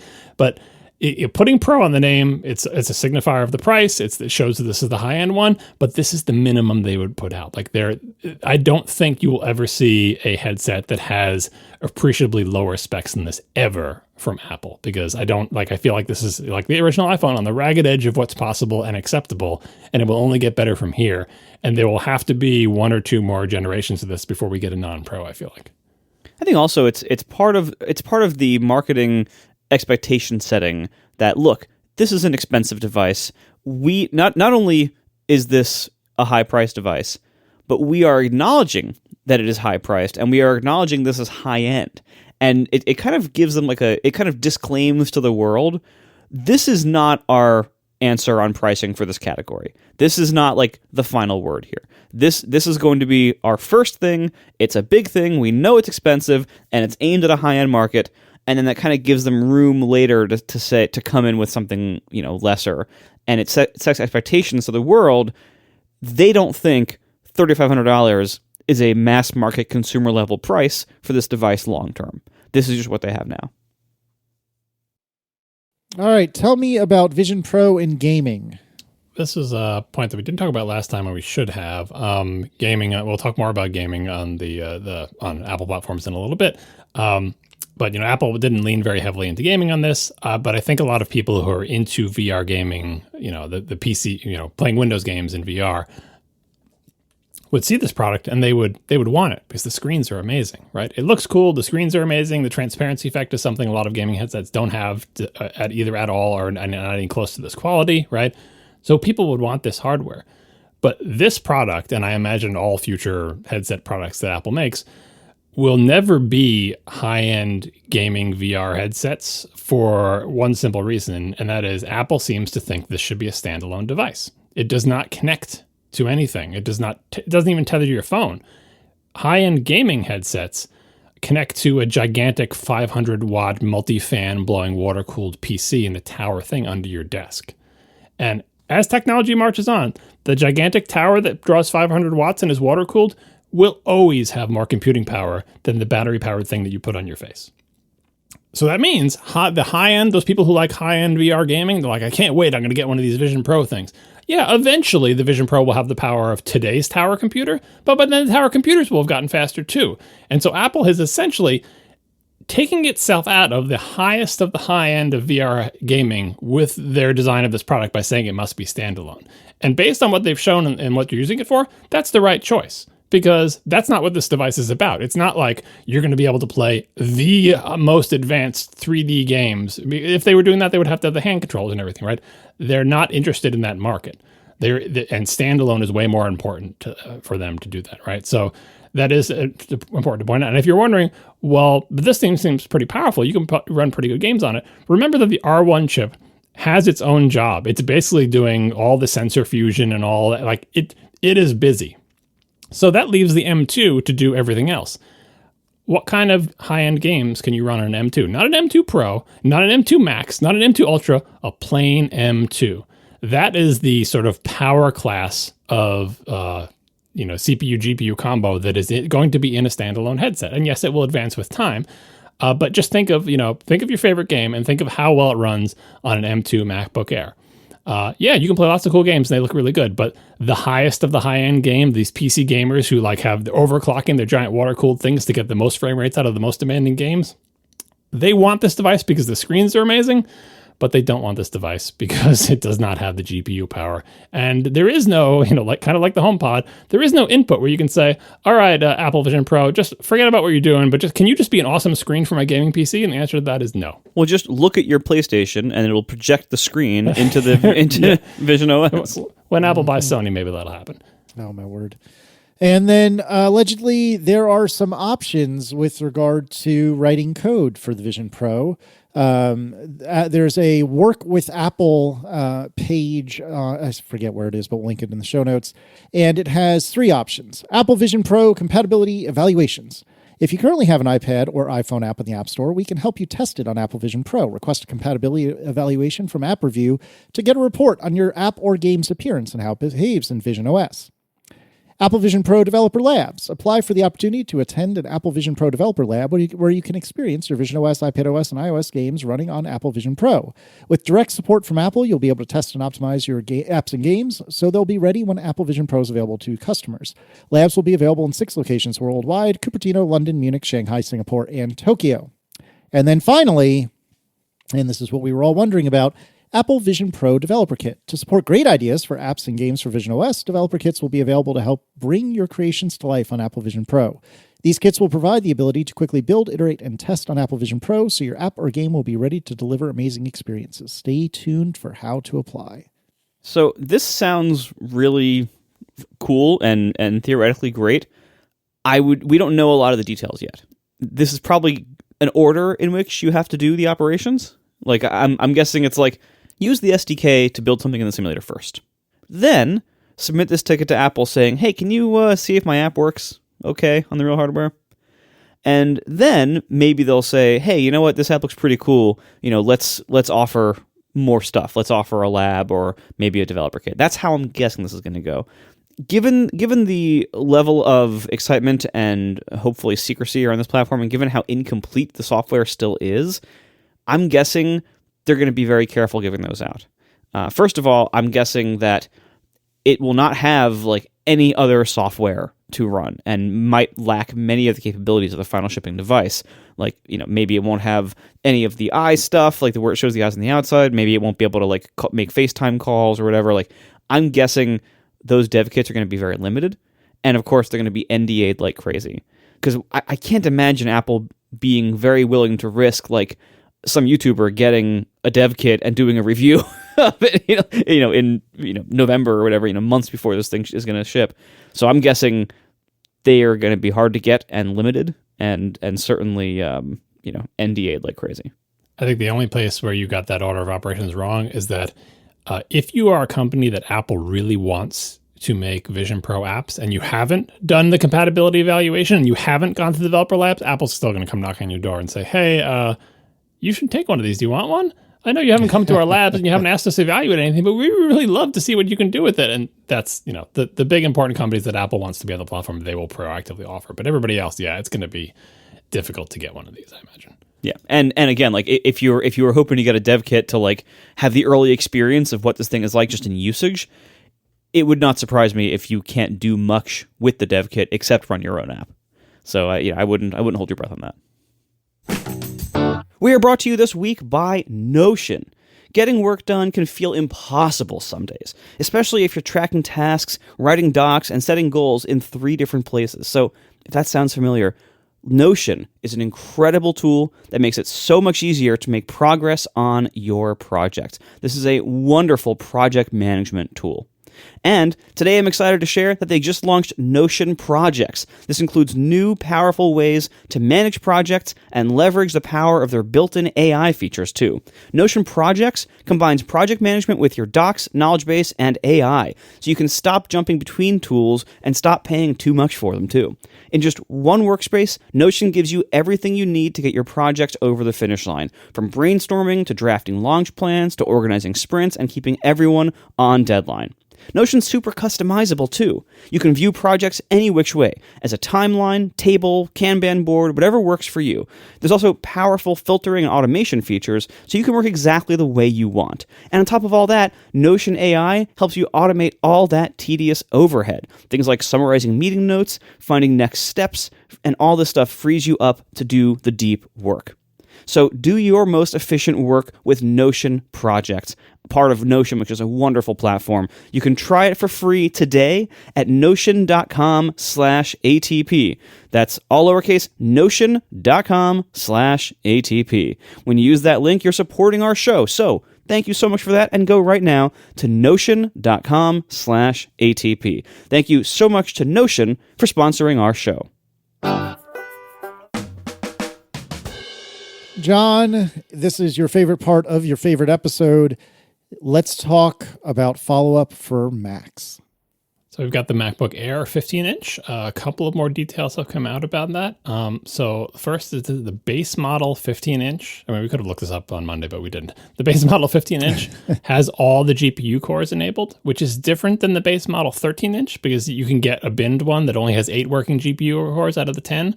And so that means that all cores working 13-inch is within $100 of the 15-inch. This is all just making the 15-inch look like an even better deal, right? The quote-unquote $200 price difference from, $1099 to $1299, it's actually really just a $100 price difference because all the 15-inches have all working parts in their SoCs, and that's great. The base model 15-inch comes with the 35-watt dual-port charger as a no-cost option. With a no-cost option to get the 70-watt charger, whereas the base 13-inch comes with the cruddy 30-watt single-port charger, and you have to pay to upgrade to the better chargers. So that's another plus. The 15-inch for merely $100 more than an equivalent 13-inch comes with your choice of 2 better chargers at no additional cost. So loving the 15-inch. And also, I just recently saw a teardown of the 15-inch, and the insides of it look like Apple has done put a little bit more effort into cooling. I know it's weird because it's fanless, just like the 13-inch, but the 13-inch had the barest of amount of material slapped onto the top of the SoC, and now it looks like a little bit thicker, kind of, metally, tapey parts are on there. We'll see when people start testing these for temperature or whatever, but I'm loving the 15-inch. Yeah, I actually went to the local Apple store today just to very briefly hold the 13-inch Air and the 15-inch Air, and when I first picked it up, I was like, wow, this is heavier than I expected. But actually, I think that was not the correct reaction, to truth be told. It actually is not very much heavier than the 13. It does look ever so slightly wonky, not having speaker grills on either side of the keyboard, but I don't find it nearly as bothersome as most people seem to. But it looks really nice. I only played with it for literally 2 or 3 minutes, but even though I am not in the market for a large laptop, and certainly I would get a MacBook Pro for several different reasons, but yeah, if you're interested in a big screened, but otherwise not bananas laptop, something that's aimed more for a regular human and not, somebody like the three of us, then it's a really good deal. And it seems like a really nice computer. Everyone who's had a press model or whatever, a test model, says that it's basically exactly like the 13, but bigger. And pretty much anyone who has a 13-inch MacBook Air says it's the best computer Apple's made in years. So yeah, this is 2 thumbs up from me, based on my very limited usage. And as Marco would say, they didn't half butt this. In the teardown, yeah. The motherboard, it's not the 13-inch motherboard just shoved into a 15-inch case. It's a different motherboard. It's smaller than the 13-inch motherboard because they had to have room for the speakers or whatever. And if you look at the differences between the 13 and the 15, there's more bracing and more metal and more screws in the 15 to keep it from flexing because it's bigger. It's a typical Apple laptop where they thought it out. It's not just we'll take the guts of the 13-inch, shove it into a 15-inch thing and put in some bigger batteries. It's a fully designed computer. Yeah. All right, let's talk about the Mac Studio. And apparently there's good news in the noise department. Yes, the M1 Mac Studio had a bad reputation for making more fan noise than we all thought it should. Not that it was super loud, but because it was using, in all cases except one, the exact same SoCs that Apple had in laptops, and the laptops were silent, we felt like the Mac Studio should be silent as well, and it wasn't. So here are some measurements straight from Apple. We put links in the show notes to Apple's own specs for both idle and, quote, wireless web usage. The 2022 Mac Studio with an M1 in it, Apple measures it at 15 decibels for both of those things. The 2023 Mac Studio, 6 decibels, which, because of the way decibels work, a 9 dB difference equals 8 times quieter because it's a logarithmic scale. So that is a big improvement. And Jason Snell says, I'm happy to report that Apple has rejiggered the cooling system in the Mac Studio. I could only hear the fan blowing when I turned the Mac Studio around so that vents reporting right at me, and even then it was pretty quiet. When I properly oriented the computer on my desk, I couldn't hear the fan. I placed my M1 Mac Studio on a nearby table and I could still hear it blowing. I wouldn't call the M2 Mac Studio silent, but it's noticeably quieter than the M1 model, and if you were to keep it on top of your desk, you probably wouldn't hear it. Good news. Apple should have touted this, but then again, if they touted this, it would have been like admitting the M1 had a cooling problem. Love to hear it. Love to hear they fix this. This is not a small change. Good job, Apple. Yeah, this is because, again, that was always such a baffling flaw in the first one because it seemed like the first Mac Studio was such a great computer in so many other ways, like every other way, and then it had this weird unnecessary flaw. So now this is great because now we can just there's no more like gotcha about the Mac Studio. Now it's just like, yeah, if this product works for you, buy it, no questions asked. Yeah, the only remaining, it's not a gotcha, but the only remaining thing holding back the Mac Studio is the fact that the fans are low diameter. So while that doesn't affect the number of decibels, it affects the frequency, right? And sometimes the higher frequency, smaller fans, higher frequency noise can be more annoying at exactly the same level than lower frequency, which is why if you want a silent PC, you get gigantic fans like they're in my Mac Pro. Huge improvement. Like the size of the fans, it's a small case, right? The fans kind of have to be small. They could do way better cooling, as I said when we looked at the M1 one, way better cooling if they did front to back airflow. They don't. They do bottom to back airflow. The air on the Mac Studio comes in the bottom and goes out the top of the back. So we'll see if they ever redesign that case. But big improvement year over year. And it's not just Jason got like a blessed perfect press model, because like I said, these are links from Apple's own spec pages saying what they measure the sound to be. And I feel like Apple's probably being honest with themselves. One would hope. Alrighty. There's good news in the fan department, but some very questionable news with regard to pricing. The pricing seems a little wonky. What's going on there? Well, we talk about this all the time with Apple's upgrade prices being disconnected from reality, but even within the weird anti-reality of Apple's pricing scheme, their own, options prices in the Porsche style have bumped up against each other. So Sloan Studio pointed this out. A Mac Mini with an M2 Pro and a 19-core GPU, 32 gigs of RAM, 1 terabyte SSD is the same price as a Mac Studio with M2 Max, a 30-core GPU and the same RAM and SSD.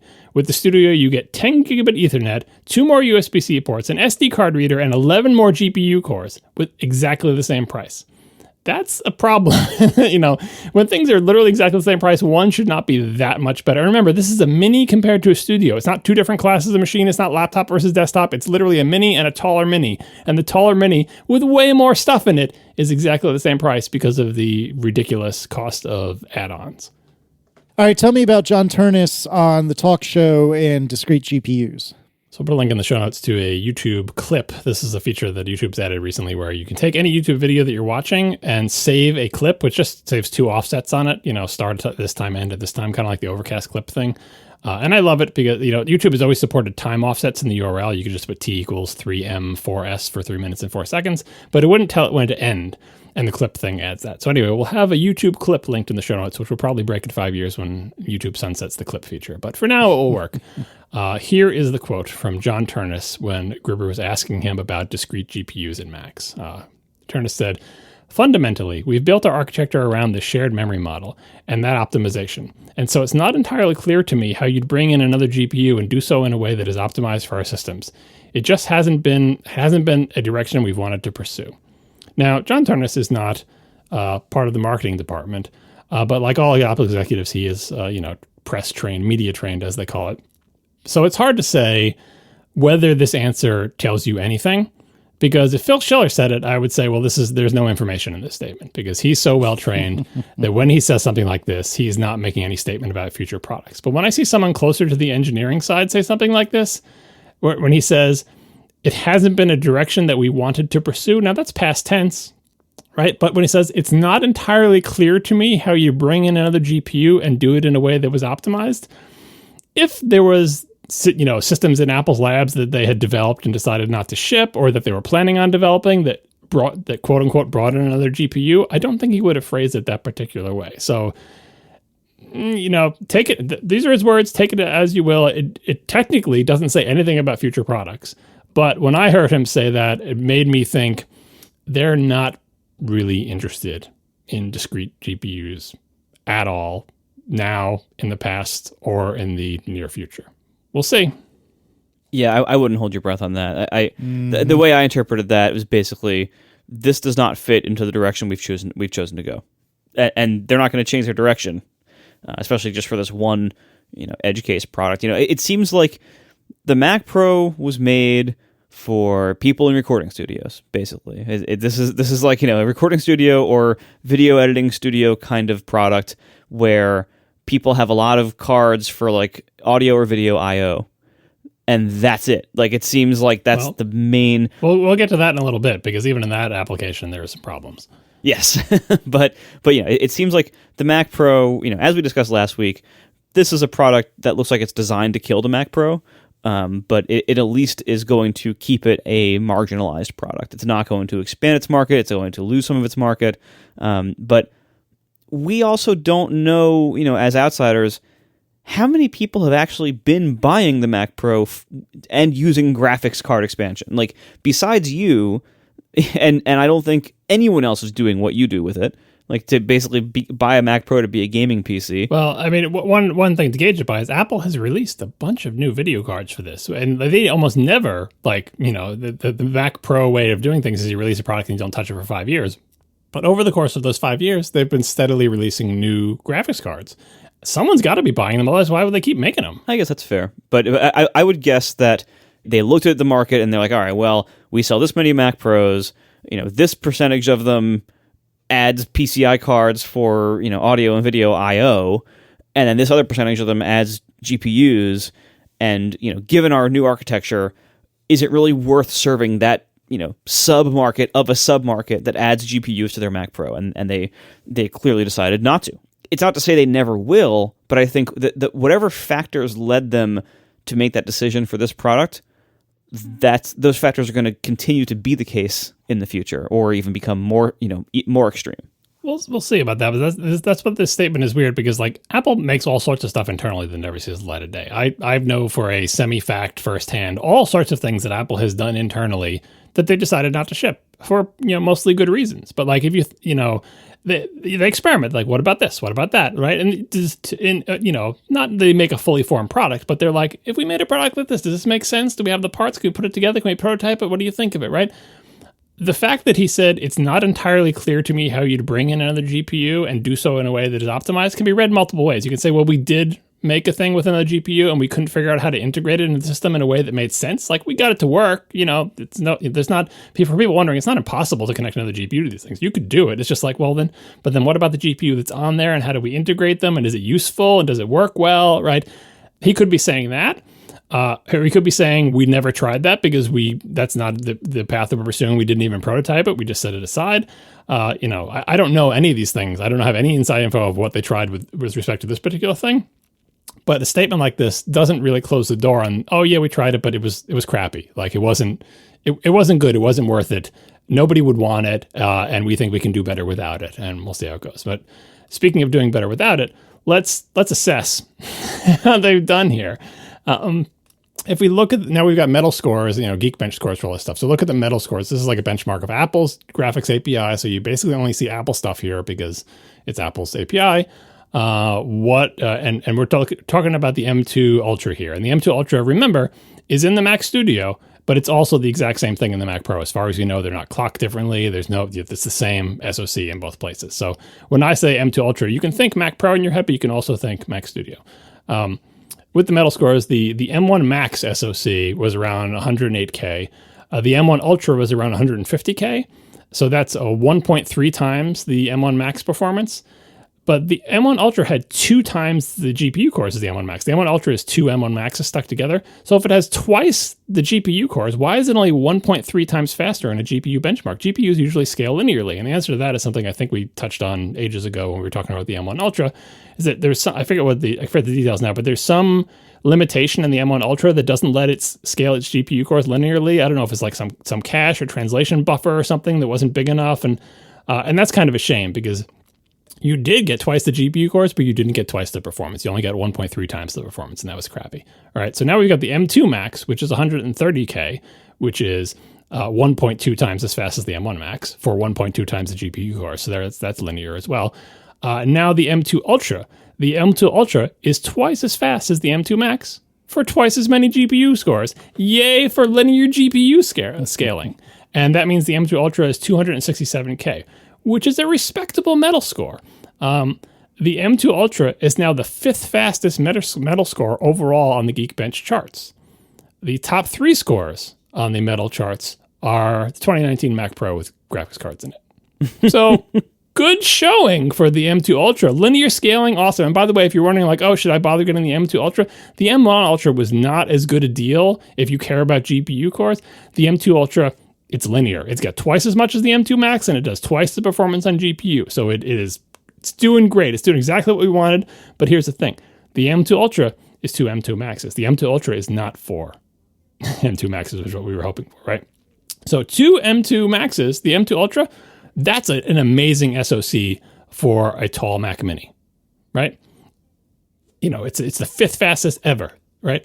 It is not an amazing SoC for a gigantic tower computer, okay? So here is the M2 Ultra versus NVIDIA. And this is not like Metal performance scores or OpenCL or whatever. This is running a graphics benchmark. This is the gfxbenchmark.com. I'll put a link in the show notes. This is running their Aztec Ruins high-tier benchmark, right? We're looking at frame rates because forget about what the Metal score is, forget about this, but frame rates, right? An NVIDIA 4080 has 16% higher frame rate than the M2 Ultra. Yeah, the M2 Ultra is in spitting distance of the 4080, not bad. The 4090 has 37% higher frames per second. And the 4090, remember, is a card that launched 8 months ago. So the 4090 is still kind of pooping all over the M2 Ultra, which is you would expect, but it's kind of a shame, right? And this is, putting it in perspective, Apple does not have a computer with a competitive, with any GPU that's competitive with a single one of the 8-month-old king of the PC GPUs. I will, for whatever it's worth, the 4090 also currently costs about $1,600. Still less. It's how much does a Mac Pro cost though? Fair, but also how much power does this thing draw? I mean, yeah. Well, this is for the Mac Pro, right? So the M2 Studio, the M2 Ultra Mac Studio, great, awesome, no complaints, really good performance, scales linearly. It's in a tiny little case. It's quiet, love it, thumbs up. The gigantic Mac Pro has the same exact SoC. And this is what I'm always talking about is Apple, with this generation of Macs, Apple is ceding the high end. We're talking about GPU, ceding the high end of GPUs to the rest of the world. Apple does not have anything that is in the conversation with the best PC GPUs. And in the past, when they've had horrendously expensive Mac Pros like the one I bought, you could buy them with a video card that would cost you way more than $1,600. I think the video card that I have in mind now is $2,800 from Apple originally, and it's way slower than a 4090, way slower. Right? But anyway, they're not in the conversation anymore with high-end GPU. Setting aside that you can put multiples into the 2019 Mac Pro if you need them for compute or whatever. Setting that aside, just on a single GPU basis, the 4090 crushes the M2 Ultra, as you would expect. That's the reason when we discussed this on the back of the envelope years ago, we were like, the quad would be in the conversation. If it was basically, 4 M2 Maxes or 2 M2 Ultras, then you'd be in the conversation. But they didn't ship that, so we've just got this. So just to be clear, what about non-game GPU performance? This is an article of someone crapping on the Mac Pro from some PC company or whatever. But anyway, he points out that Apple in the keynote called out the performance of Octane, Redshift, and Blender in the keynote. So he was like, fine, let me look with what the Blender scores are. Blender is a 3D rendering thing. GPU rendering on the M2 Ultra.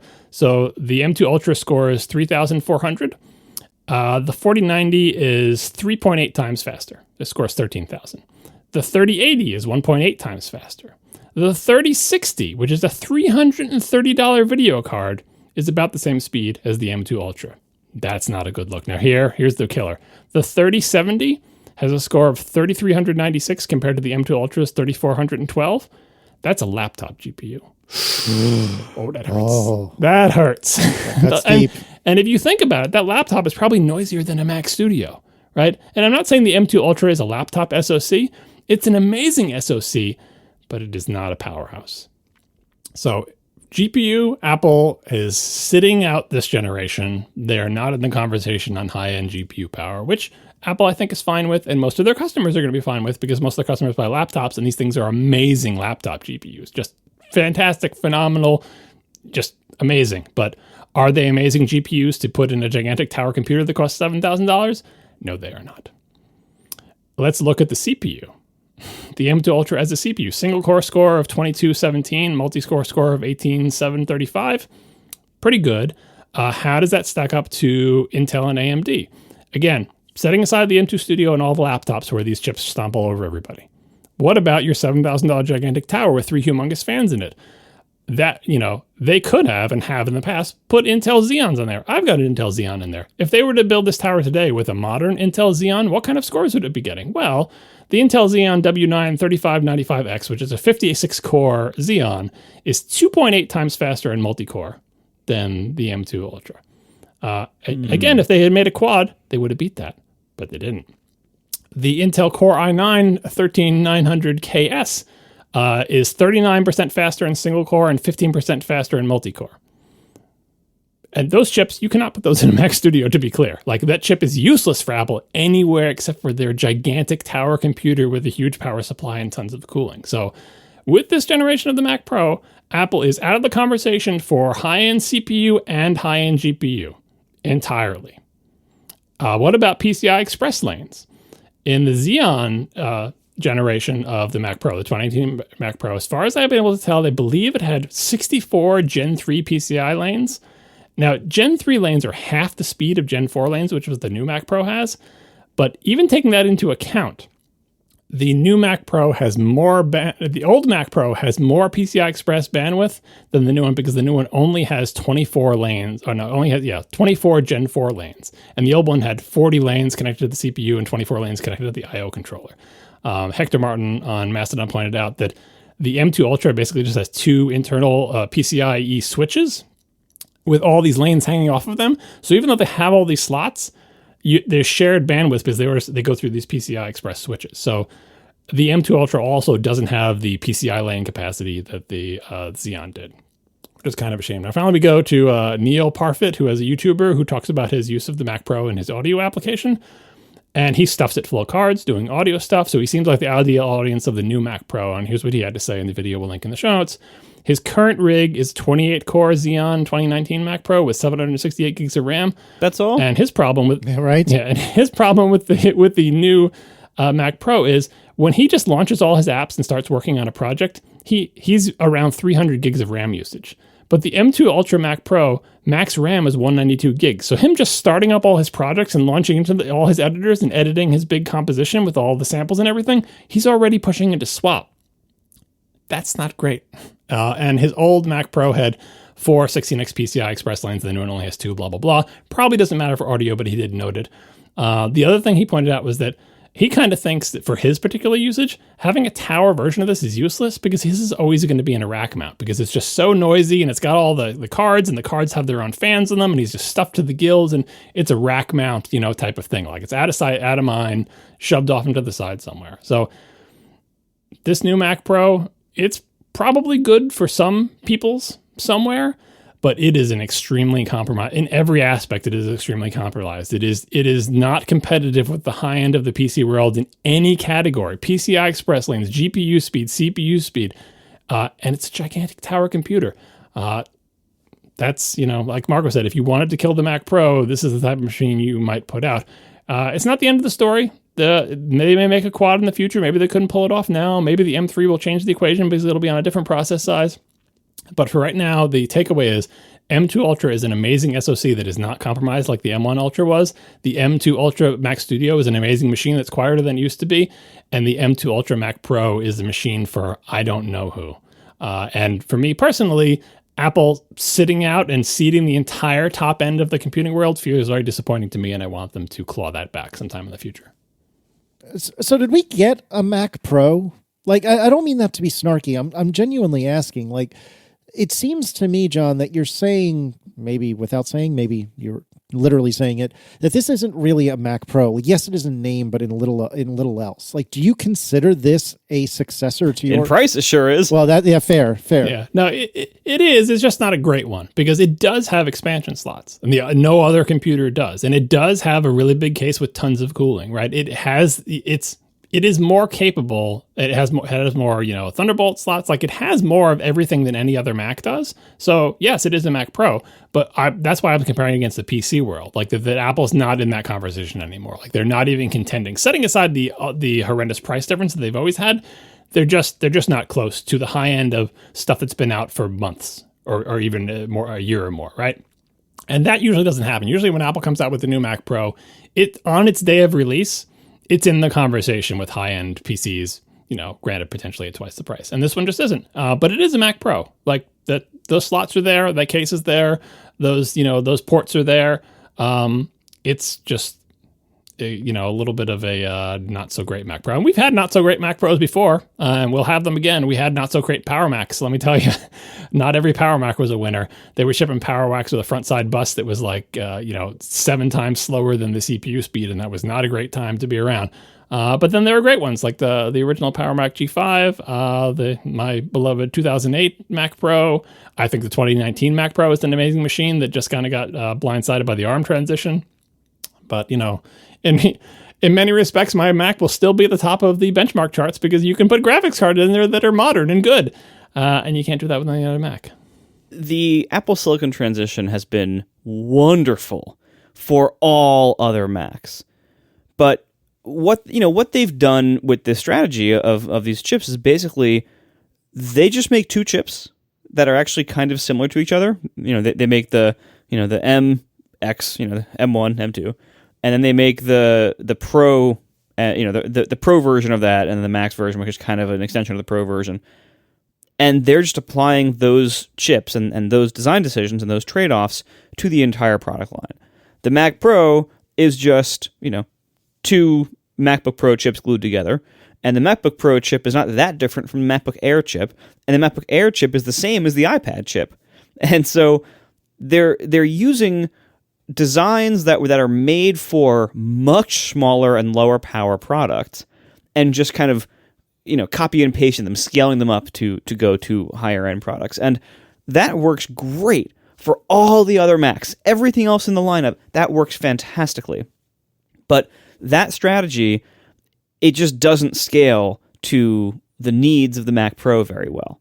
Well, it would if they made the quad one, right? And it's not that's not just like a fantasy. That's not a thing that happened. That was part of a plan inside Apple. It was a plan that they didn't follow through on, but I feel like it got farther than just them noodling on it. Like that, it didn't come to fruition. Again, for reasons that probably have to do with cost, because like when they were buying Xeons, Xeons cost a lot of money and they had to pay Intel's profit margins. But Xeon sells a ton more Xeons, or Intel sells a ton more Xeons, so they get economies of scale. Apple has to pay for every single one of these quad SoCs, and they're the only person who will ever buy them, and the only person they will let buy them. So that wasn't viable for them, but that's a problem. I feel like that's a problem for Apple. They have to figure out the high-end thing. Their solution of doing 4 of them glued together, I think, would be great. If that could work and scale linearly, it would be amazing, right? That's what we all wanted. They just couldn't do it with the M1 or the M2. We'll see if that changes. But the strategy, this is great for everything except for the high end. The high end was always going to be the hardest, but they had a plan, and the plan seems viable. They just haven't executed yet. It's not like they're they're stuck. They're in another thermal corner. They have no solution. No, the solution is the quad. Get the quad to work at some kind of reasonable price. Boom, you're back in the conversation. You got all the PCI Express lanes. You got the GPU power to be in the conversation with single GPU things. And yes, you can put other GPUs connected to it. You could put extra RAM on. Those are all technical possibilities. Apple has not precluded that or painted themselves into the corner where they can never, ever do it. But A, I don't think they need to do it. But B, they do need to do the quad at some point. I really hope they eventually pull it off. The other option is they just abandon this entirely, phase out the tower, and there'll never be a quad. But I'm really rooting for that. And I hate calling it the quad. It should have a better name. I'm really rooting for that. But that's the solution. They just haven't done it yet. But, even with the quad, it would... So first of all, that would solve some problems. That would get them in the right performance category for the GPU. It's certainly great for the CPU, but it still has the trade-offs that Apple Silicon has brought in terms of, first of all, your RAM ceiling will be lower significantly compared to the Intel layout for this product. But it would be double what it is now. Yeah, but you'd be going, from, a 10th to a 5th of what it was before, basically. Yeah. So, that's not great, or maybe, an 8th to a 4th, whatever. But also, you are then, you're not expandable anymore, assuming the RAM would still be soldered on, just like this. So you have no RAM expansion in the future. You would still probably have some PCI bandwidth issues or hacks needed. No, I think you'd have double the bandwidth, and you'd be right back to where the 2019 was. You'd again be in the conversation like that. Yeah, but 5 years later, it's not, So Anyway, I know, but it would be competitive. Like as the new quads come out, they would have more PCI Express lanes, just like the M2 has more PCI Express lanes than the M1. Like I think it would solve their PCI Express lane problem if they committed to the quad. it would, but part of the reason why you have this PCI Express lane problem is that the way they scale this chip up is by multiplying a bunch of stuff that you actually don't need copies of. Like when you look at the M2 Ultra, you have a whole lot of that chip that you actually didn't need to be doubled. And if they have a quad, you're going to have a whole lot of silicon space wasted on even more stuff that they don't need to be quadrupled. Certain parts of the chip just aren't used in this configuration. The Xeons worked well in this product because they were designed from the start to have massive amounts of PCI bandwidth going to the chip, massive RAM support, like all the stuff that high-end workstations need. The Xeons are designed for that. The M series chips are never going to really be designed for that. They're always going to be unless they would make custom chips for the Mac Pro, which I don't see happening. I mean, if they made too big, instead of doing quad of the size that goes in the Mac Studio, if they instead made double of a chip that is bigger than will fit in the Mac Studio, that would also work. But I feel like that's even more cost. Like, here's the question: where is the cost? Is the cost in designing the chip, or is the cost in fabbing the chip? And I feel like for this generation, they bailed on it due to the cost of actually fabbing it because they had it designed. So maybe they'll go back to the drawing board and say, we thought that it would be too expensive to build a custom chip for the Mac Pro that we only use on one computer. But it turns out, even if we reuse the things, the problem is doing the interposer for 4 things, whatever the problem was. There's some part of the process of building it ended up being more expensive than they thought. So maybe it actually is cheaper to do a single interposer of just having the things end to end, just like the Maxes. Only instead of 2 Maxes end to end, it's 2 extremes end to end. And the extremes are, like you said, let's not waste time duplicating things that we don't need more of, and let's make 2 bigger chips that, when combined, when either in a single and a double configuration, make sense for the Mac Pro. That is also a viable path forward, I feel like. Well, the other thing too is the cost of if we actually got this thing to a quad, right now, if you have a Mac Studio, to go from the Max to the Ultra, so basically the single to the double, is a $1,400 to $2,000 option. The Mac Pro with the quote double, the Ultra, the Mac Pro with a double right now is an $8,000 machine. Would it be $12,000 to start with a quad? Maybe. I mean, someone did do that article of saying the new 2023 Mac Pro in its maximum expensive configuration is $40,000 cheaper than the 2019 was. Why? Because when you brought the 2019 one up, if you want that 56 core Xeon, Intel charges you a ton, and Apple charges you even more on top of that, right? The Mac Pro, the 2019 Mac Pro was a more expensive machine than this one. So yes, doubling it into the quad would make it more expensive, but it still wouldn't come close to matching the 2019 because everything in that was so expensive. Going up to the high end was only 28 core, and going to 28 core was add $5,000 or something like that. So I don't think cost is an issue here. First of all, Apple gets to keep all these profit margins without giving any of them to Intel, and second of all, they're not shy about adding $5,000 to the price. No problem. Yeah, I mean, I hope this goes in that direction in the future. I hope that this product is. I hope that Apple knows that this is a compromise and maybe a temporary placeholder until the chip situation gets better for this product. Because again, I love the way Apple Silicon has worked out for all the other Macs. It's fantastic. Just for this particular product, as the rumors of this product existing have been going around for years, we kept saying on this show, how are they going to get around, issue XYZ with Apple Silicon? And the answer is they didn't. They didn't get around any of it, and they probably won't. And if you looked at them on the talk show live when Turnus was up there talking, they did not seem like they were super duper enthusiastic boosters and defenders of this machine. Not that they were lukewarm on it or were down on it or anything like that, but the reaction they had wasn't what are you talking about? This is the most amazing machine we've ever made. Their response was measured. So they're not going to come out and say, we wish we could have made the quad. And by the way, people are pointing out in the chat, or they threw out a name from my youth, which they can bring back. And I would highly encourage this. Quadra. I lusted after a Quadra. It had a 68040 in it, the 4 Quadra, get it? Oh, they made a quad and called it, bring back the Quadra name? Hell, they bring back the Apple Vision name, bring back the Quadra name. Anyway. M3 Quadra. That sounds good. But didn't nobody like the Quadra? Wasn't that like the beige box era? No, the Quadras were amazing. Nobody could afford them. I could only see them in the computer store. The only time I ever got to touch them, but they were amazing. I love them. But yeah, they didn't.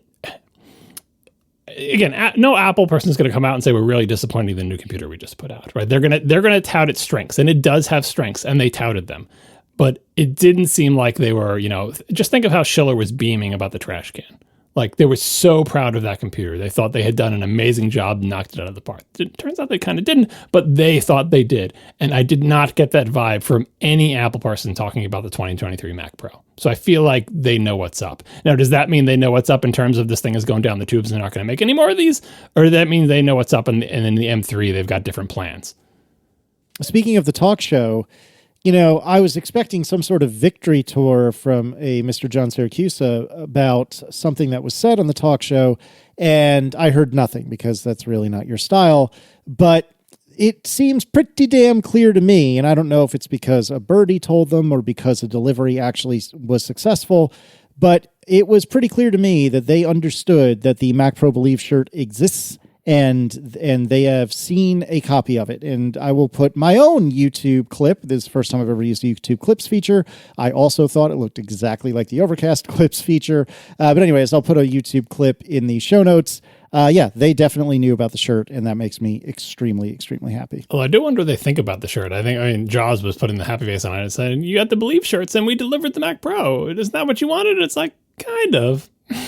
You delivered a Mac Pro. Yeah, let's talk a little more.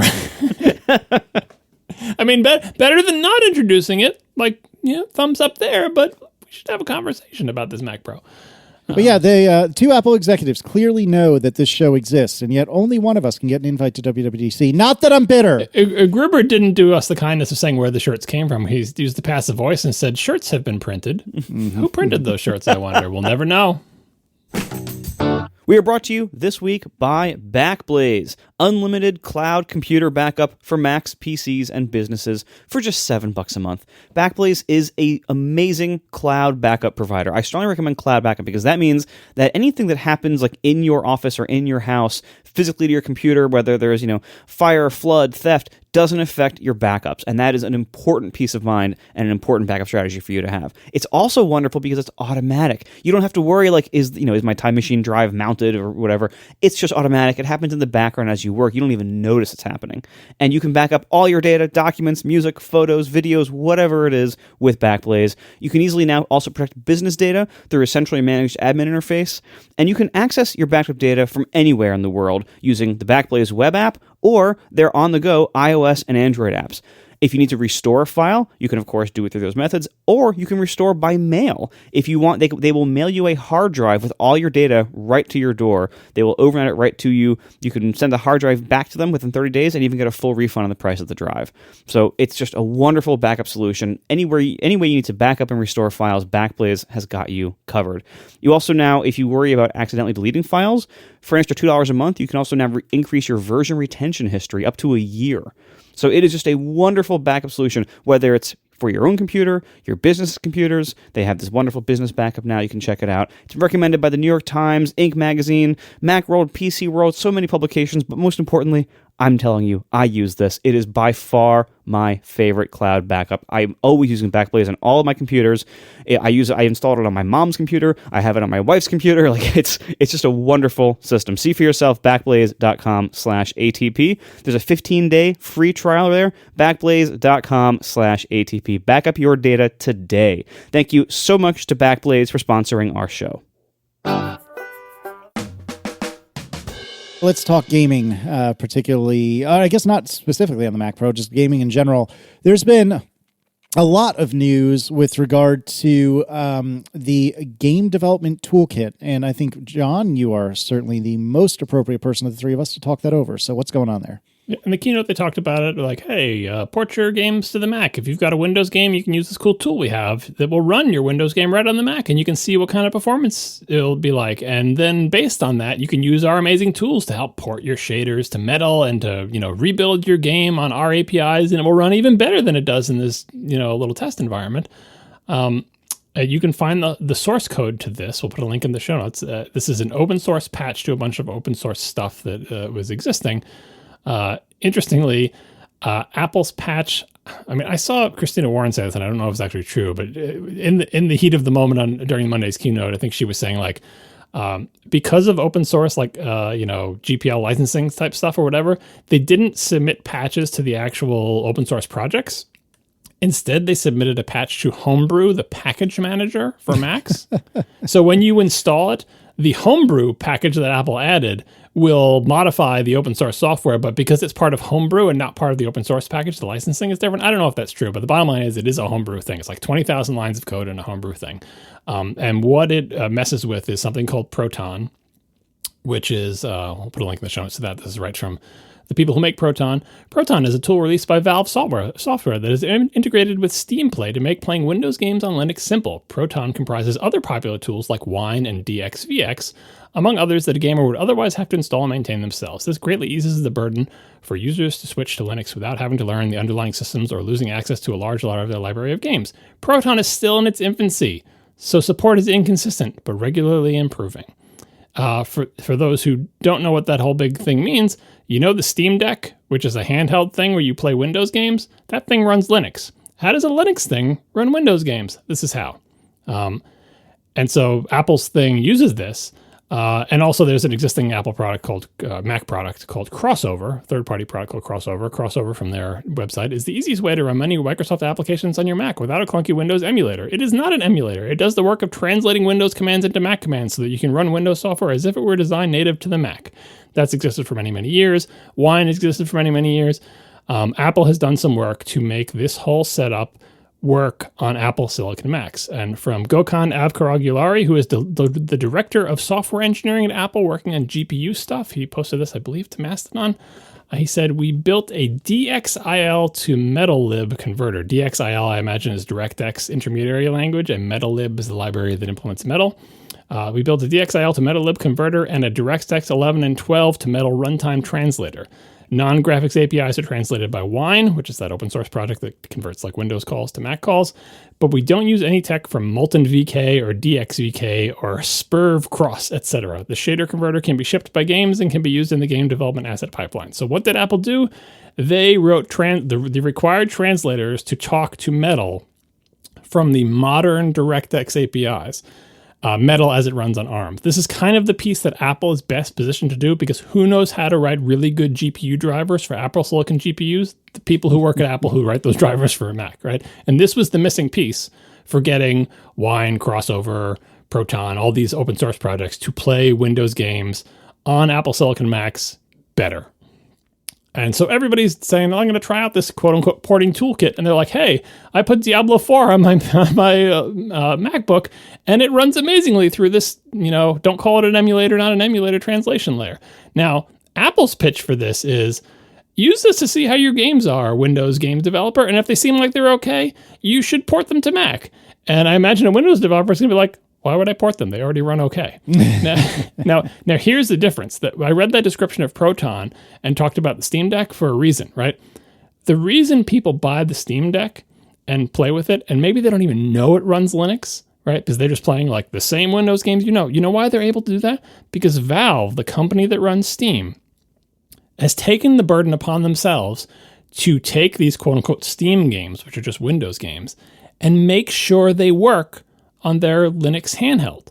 They make sure the ports work. They make sure all the controls work. They make sure the performance is good. They qualify them to work on the hardware that they sell. They are taking that responsibility. Valve is the company that's working on Proton, this translation layer. Valve doesn't make all those games. They sell the games and take a cut of them like App Store type model, right? But they don't make all those games.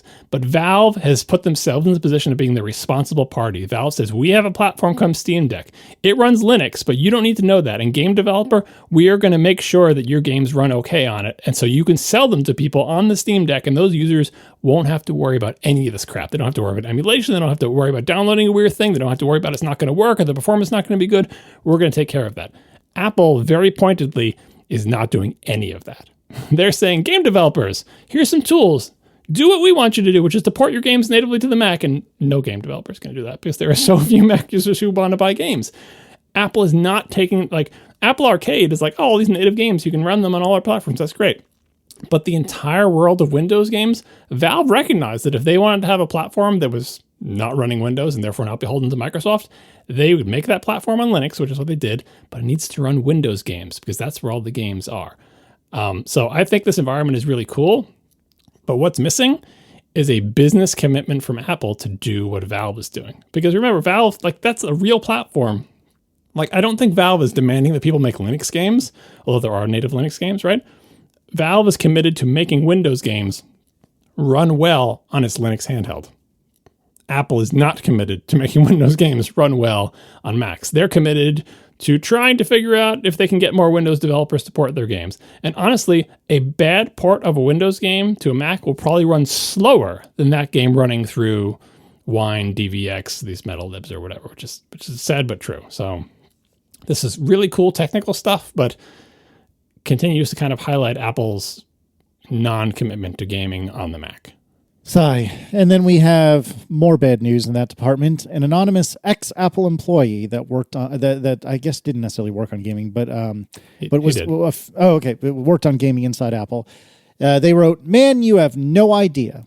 It's so much more screwed up in so many weird ways than you would ever believe. Ducked. It's so much more ducked. The only reason any core tech for games is getting built is because Nat Brown is still there, for now, holding it down on the engineering side.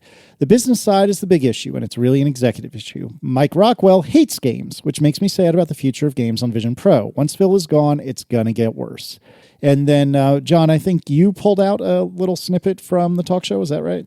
Yeah, this is another sort of tea leaf reading from the Talk Show Live, which is why this show is so valuable. You get to hear Apple execs talk without prepared remarks, and you get to hear their actual voice. Mike Rockwell was out there talking about the Vision Pro. He had one snippet that's vaguely related to this, and he said, "We wanted the Vision Pro to be useful, and we wanted to build an incredibly powerful tool, not a toy. And that drove a whole set of decisions around making these displays that have incredible resolution so you can read text." And we'll put a YouTube clip to this in there. I even put a little audio link in case Marco wants to. The part of this that's relevant is they wanted to build an incredibly powerful tool, not a toy. Now, if you have an uncharitable interpretation, you could say, boy, when Mike Rockwell said not a toy, I can tell he hates games.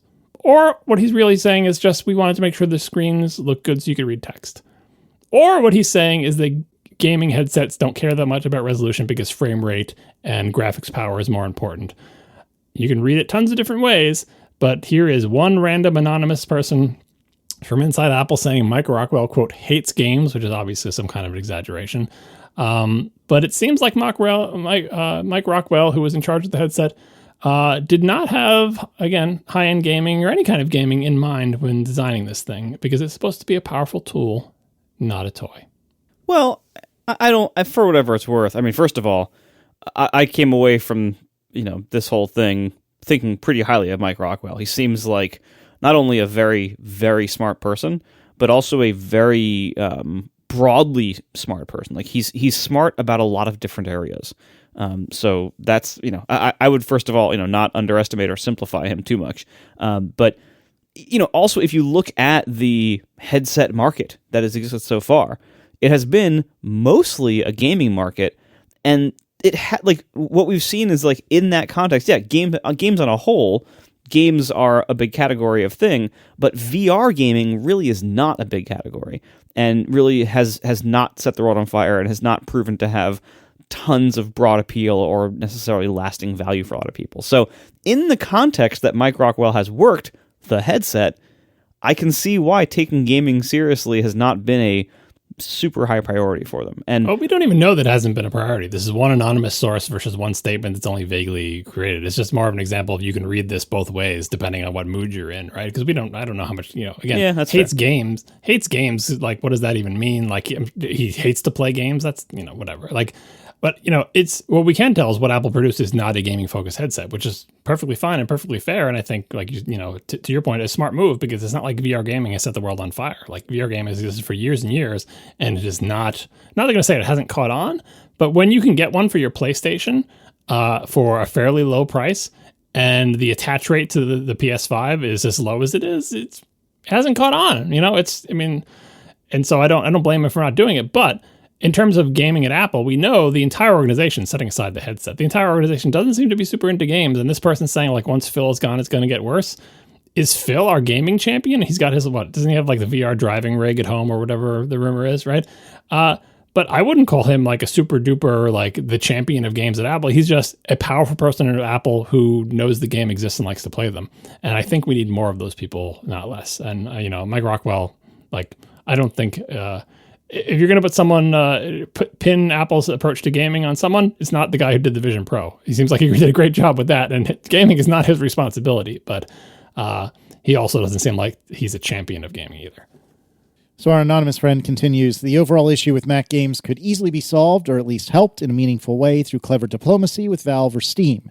Epic is obviously dead to Apple now. Which is a shame because Epic is kind of important in the world of gaming because of their Unreal Engine. Yep. But if you ask Valve, the biggest issue they've had is Apple's reluctance to commit to ongoing support of the technology, which is accurate and true.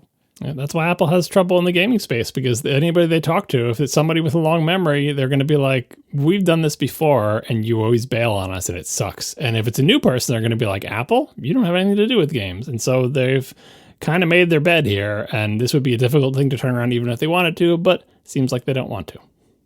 Well, I think overall, I think I believe it was either Jaws or Craig who made this comment during the talk show, but, if you look at the Mac gaming market, I think it was Craig. If you look at the Mac gaming market, one of the challenges they faced over time is that they were using these crappy Intel integrated GPUs for most of their products. Like the average Mac sold, or most Macs sold were like MacBook Airs and stuff that had just no GPU power from these little dumb Intel chips. Now the hardware is much better at the base levels for gaming. So maybe, obviously Apple has lots of problems getting game developers to care about them. Like there's a lot of challenges there on multiple levels, but at least that one big one of, most of your hardware can't play games very well, that is dramatically improved now. Like the Apple Silicon GPUs are so much better. Even the lowest end one in the regular old M1 is so far ahead of Intel's crappy old GPUs in similar products. So at least that problem is alleviated now. So it isn't like nothing has changed. Things have, the environment has changed significantly. So I think the odds of getting a healthy Mac gaming ecosystem going are, I wouldn't say they're great, but they're better than ever now, and they are significantly different than where they were, 3 or 5 years ago. Yeah, I remember when that point came up. That's good to bring that up, because it is and what we're not saying is oh, Mac GPUs are good now. Here's the important point.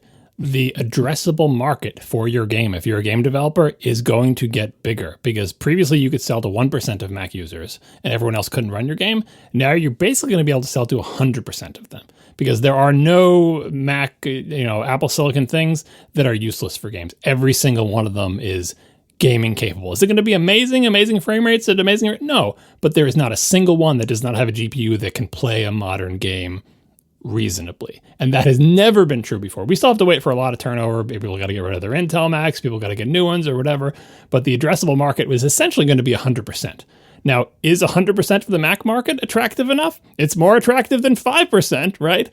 But you still have an uphill battle. So it's kind of an if you build it, they will come. If you build it, you'll be able to have more reasonable conversations. But you still have to talk to them, Apple, right? So I think the situation is looking up. And I hope that comment coming out, I hope that means that maybe they're seeing that in their conversation with gamers. That's part of their game developers. Is that part of their pitch? It's I know you don't want to talk to us because none of our users could run your games, but pretty soon they'll all be able to run your games. And so now are you interested? And they might go, still not interested, but it's a positive move for sure.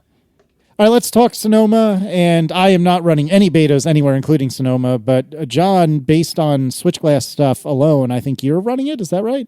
I am running it, and I have two important things to report. First, number one, The notifications UI, where you try to mouse over the thing to make the buttons appear and they squirm away and they disappear. I think they fixed it. Oh, thank God. I'm not willing to say 100% because I've only been in it a little bit, but I think they fixed it. Every single time a notification came up and I just went to click on the button in the normal way that a person would, I was able to click on it. Hallelujah. And this is Sonoma Beta 1. So already I'm liking Sonoma. That's good. So it's still a crappy looking design, but at least it'll work better. Yes. Well, then at least you can click the button. At least you don't go to get it and it disappears. Big thing. 2 years we had to deal. All right. Thing number 2.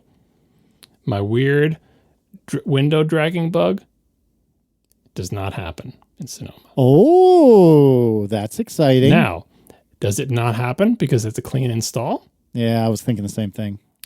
Or does it not happen because it's fixed? I think it's fixed. And the reason I think it's fixed is because I've been tearing every single third-party thing out of my computer for months now. I made 2 brand new fresh accounts with nothing in them called Test 1 and Test 2. And I used those accounts and didn't log into my other accounts. There's nothing in them. They're not signed into any Apple IDs. They're clean as clean can be on a clean system with no third-party anything. And it still happens in Ventura 13.4. Does not happen in Sonoma. So right away, I'm going to say that I am liking Sonoma so far. Good. How's system settings? Still not great. Thanks to our sponsors this week, Backblaze, Notion, and Eagle9 Locked. And thanks to our members who support us directly. You can join us at atp.fm/join, and we will talk to you next week. Now the show is over. They didn't even mean to begin, 'cause it was accidental. Oh, it was accidental. John didn't do any research. Marco and Casey wouldn't let him, 'cause it was accidental. Oh, it was accidental. And you can find the show notes at atp.fm. And if you're into Twitter, you can follow them at CASEYLISS. So that's Casey Liss, MARCOARMENT, Marco Arment, SIRAC, USA Syracuse. It's accidental. They didn't mean to. Accidental. Tech podcast so long. All right, so earlier today, Wednesday morning is my time to look at all the links, just copious amounts of links that Marco and only Marco has put into the show notes document and make sure I'm caught up so I know what I'm talking about in the evening. And at the top of our internal show notes document, our Google Doc, we have a few sections, and one of them is after show. And sometimes we'll have things here, a lot of times we won't. But this week we have the following, and my interest is very, very piqued. It says after show, John's special treat. What's going on, John? Well, you've heard my take on the new Mac Pro and how that it's a good thing, but also a bad thing. And I'm slightly disappointed, and I'm not going to buy one. Even in the Mac Studio, I'm going to wait for the M3, even though the M2 one is pretty darn good. And so I kind of have this. And I didn't get to go to WWDC, and so in typical Casey fashion, I'm thinking, well, I didn't get to go to WWDC. I would have paid a lot for that plane flight, but now I have that. Does that count as extra money? Oh my God. Yes, it does. And you know what? I thought to myself, as the internet would say, Johns can have a little SSD storage as a treat. Okay. I was hoping you bought a Mac Studio. Yeah, right, No. same. Which is what you should do. Yes. This is more important than that. I have finally said goodbye to spinning Rust in my Mac. Oh, that's exciting. I have had a hard drive in my Mac since my Mac Plus, since it used to be under the computer, my Mac Plus in 1986 or whatever that was, or my Mac 128K upgraded, motherboard internal upgraded to a Plus, which is a thing you could do back then, believe it or not. You could upgrade your computer? What? Apple would sell you an upgrade to upgrade your original Macintosh to a Mac Plus. You'd swap the motherboard, the back case, the analog board. You would leave the CRT in there, I believe. You swap the floppy drive. Anyway, I've had a spinning hard drive for all that time. Part of the reason I love the big tower computers is because you can have internal storage. And over the years, that internal storage has usually taken the form of spinning hard drives. The original cheese grater had sleds, like 4 different sleds with 3.5-inch hard drives on it, where you could slide the thing. It was awesome. Loved it. The 2019 Mac Pro, I had to buy this stupid bent piece of metal, but it's got a place for spinning hard drives, and I put them in there. And why did I put them in there? Because spinning hard drives are really cheap per megabyte.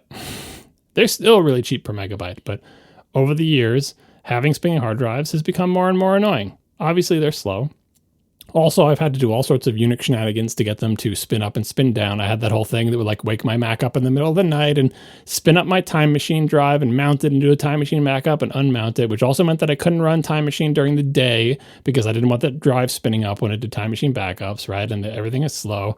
When I was doing Sonoma, I was without all of my little Unix scripty things that deal with my drives. And so they were constantly spinning up and they were driving me crazy. And then during my various reboots in and out of Sonoma, I accidentally booted off my clone drive because I have a super duper clone drive in there as well. Oh, no. Which, of course, I didn't realize because it looks exactly the same because it's a freaking clone. But I noticed when logging in was taking 30 minutes. Oh, my word. Because spinning hard drives are slow. APFS is not designed for spinning hard drives. And yeah, they're cheap per megabyte. But you know what? I decided it was time. So I replaced my spinning disks with the cheapest slowest SSDs I could possibly find that are exactly the same size as the spinning drives that they replaced. Those spinning drives were bought 3 years ago. One of them, by the way, came with a bent piece of metal. So it's not really a $400 bent piece of metal. It was a $400 8 terabyte hard drive plus a bent piece of metal. So I replaced my internal 4 terabyte and my internal 8 terabyte spinning disks with the internal 4 and 8 terabyte SSDs.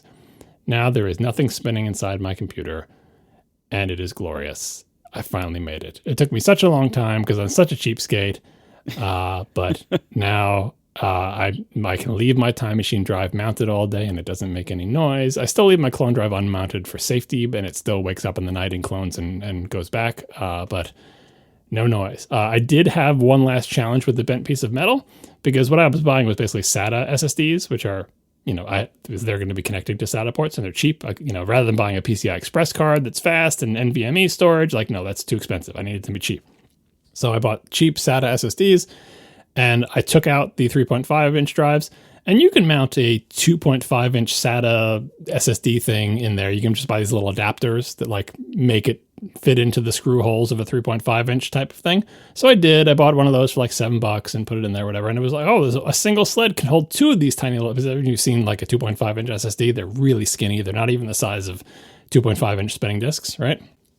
So I bought one sled, put the 2 SSDs in there, took the bent piece of metal out, took the hard drives out. They're so big and heavy. That bent piece of metal is actually, yes, granted it's $400 with an 8 terabyte drive, but it's got rubber isolation mounts and it's really solid. It's, and then what am I putting in this rubber isolated frame thing? 2 tiny little solid state drives that have no moving parts that weigh as much as a feather. So it's so ridiculous. But I put them in there and they're stacked on top of each other. And then I was putting the thing back inside my computer and I realized I can't fit the connectors on it. Because the connectors are right angle connectors, and these 2 SSDs are right on top of each other, and you can't put 2 right angle connectors right on top of each other. I could have flipped them so they went the opposite directions, right? But the wire, the SATA power and data cable that came with the bent piece of metal is so precisely fit that if you do not have the ports exactly where they would be on a 3.5-inch drive, the wires don't reach. So no, I couldn't flip one over and have them work like that. Forget it. What I also realized is that the sled that I bought didn't put the port in the same place as it would on a 3.5-inch drive. It put it dead in the middle. And that's not where it is. If you look at a 3.5-inch hard drive, like a SATA hard drive, the port is to one side of the edge. It's not in the middle.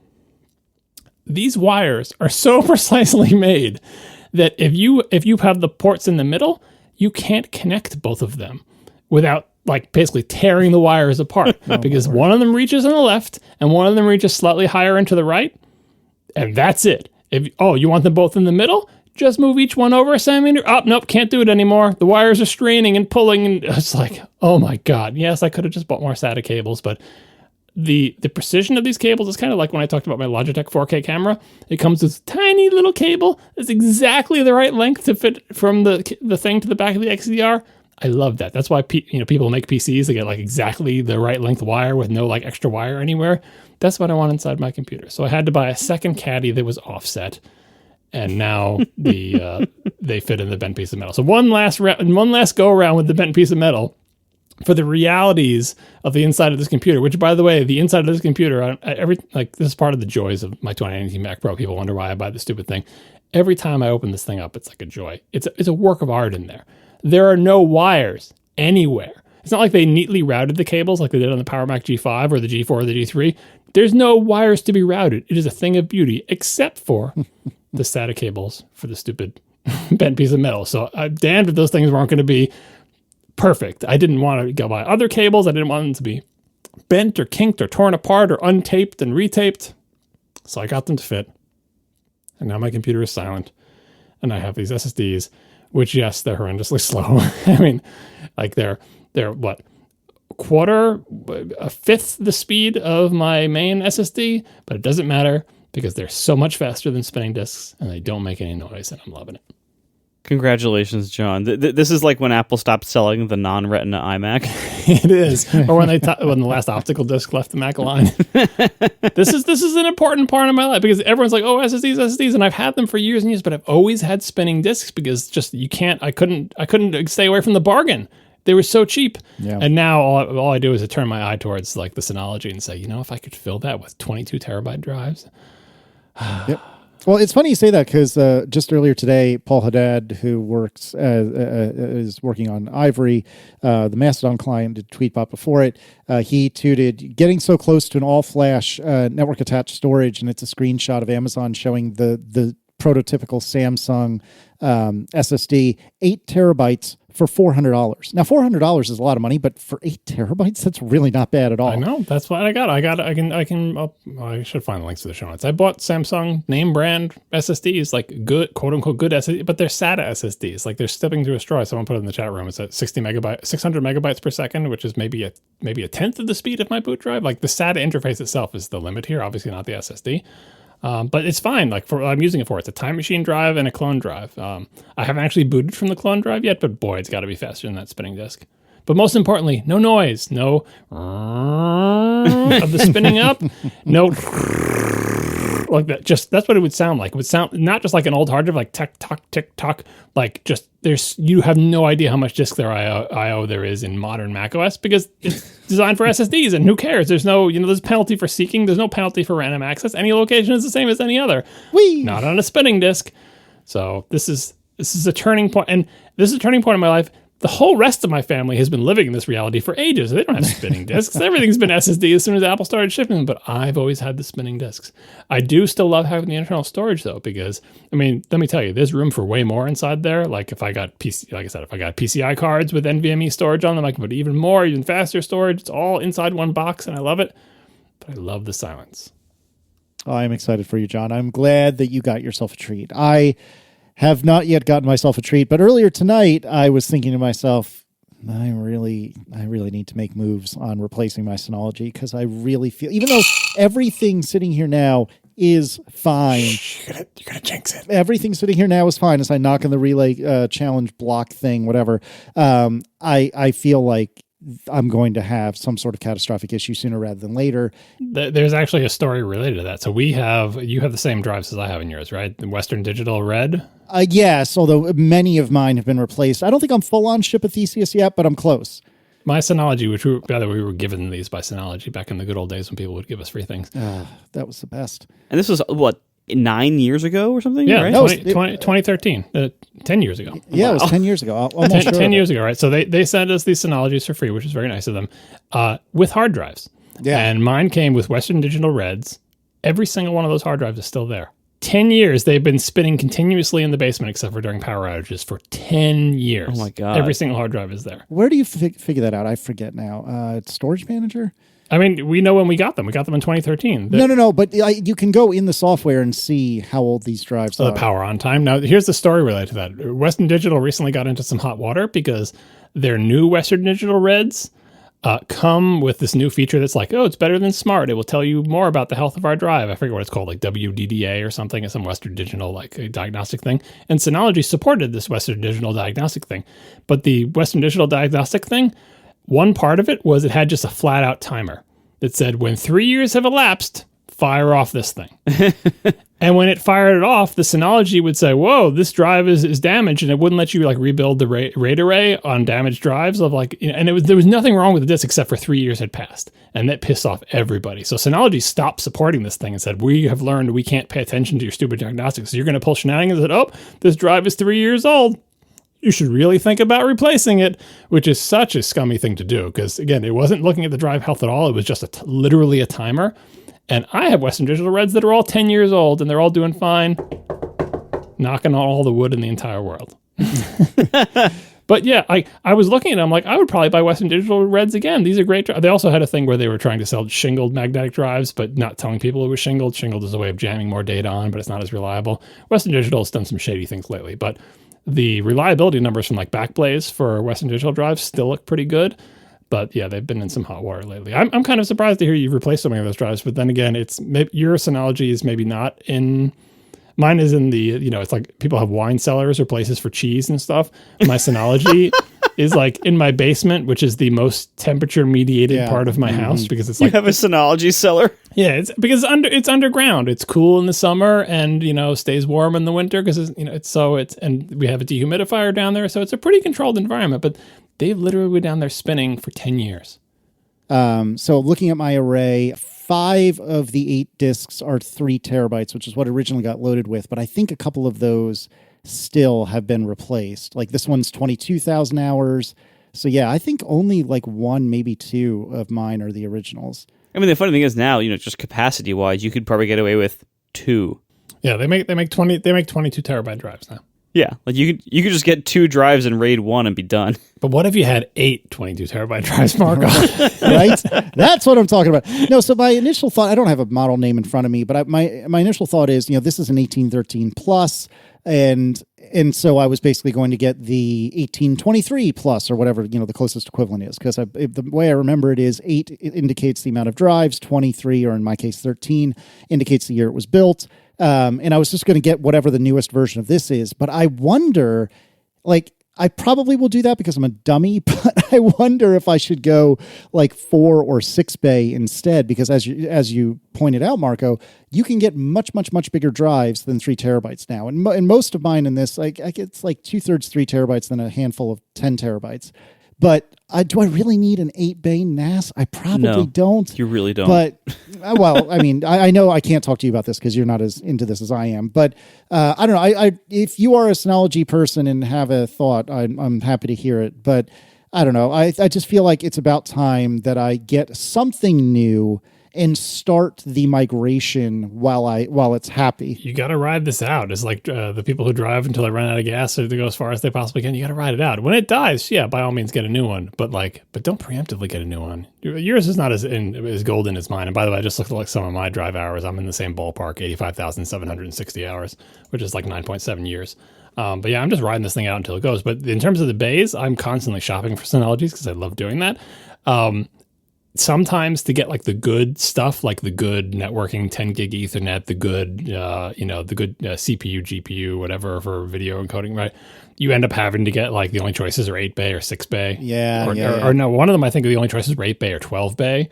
So sometimes you're forced to get more bays, but just get them empty. You can always fill them. Like if I would just fill them with this motley collection of drives that I have, I just freed up a 4 terabyte and 8 terabyte, which are, and you don't want to probably buy the 22s. Like, so you look at the Backblaze. Backblaze is our frequent sponsor and backup provider that we all use. Actually sponsoring today. Yep. Yeah. They do a report. They have tons of hard drives and they have spinning hard drives because they're cheap. And they do a report on reliability of these incredibly abused drives that they have literally hundreds of, sometimes thousands. So they have really good numbers on reliability. And sometimes when you look at them, you find out like, oh, this is the exact same drive from the same manufacturer, but the 22 terabyte drive has a reliability that's twice as bad as the 16 terabyte drive. or vice versa. Like, it's not even just that the bigger ones have lower reliability. It's just sometimes certain sizes have lower reliability than certain other sizes. And there's no formula for you to figure it out. You just have to look at the numbers. So when I was looking, it turned out that I think the 22s, well, 22s, first of all, there isn't much data because they're new, but also they had less reliability than the 12s, but the 16s were the best. And so you try to want to buy in that sweet spot. I also did the math on like cost per gigabyte, and let me pull that up.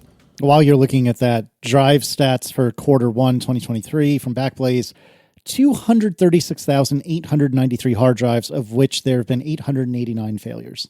Yeah, they have lots of numbers. Yeah, so the cheapest one per gigabyte or per megabyte or whatever was the 18 terabyte, believe it or not. It was $16.67 per gigabyte. And the most expensive one was the 2 terabyte at $40. So $40 per gigabyte versus 16. That is the range in the Western Digital line. And they vary. There's 18, 18, 16, 17, 18, 21, 25. Like, as the sizes get smaller, they get less and less of a bargain. So the sweet spot for cost is 18 terabyte.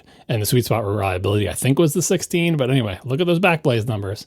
And you, too, can have a magical Synology that lasts for 10 years. Longer than 10 years, you hear me? Stay good.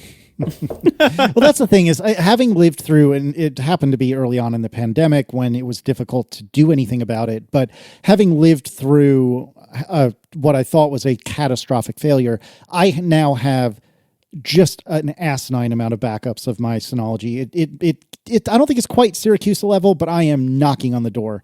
But anyways, I don't want to go through, I don't want to have a desperation upgrade. I'd rather have a casual upgrade. And so because of that, I'm planning on, I told the family chief family financial officer, I told her that my plan is sometime this year to go ahead and get a new one. However, that was before I was mentally saving money for a headset, right? And we're talking about similar money to get a 8-base Synology and load it up full of drives. One of those is more fun than the other, and one of them is, well, I don't know. You and I both get unreasonable. Synology is a lot of fun, but yeah, exactly. So anyway, I don't know what I'm going to do. I think I will upgrade at some point, and it's just a question of which one I get and how many bays and so on and so forth. But it's a good problem to have. I'm very lucky that this is something I can contemplate doing. So it's not so bad. And if you want to make it easier on me, atp.fm/join.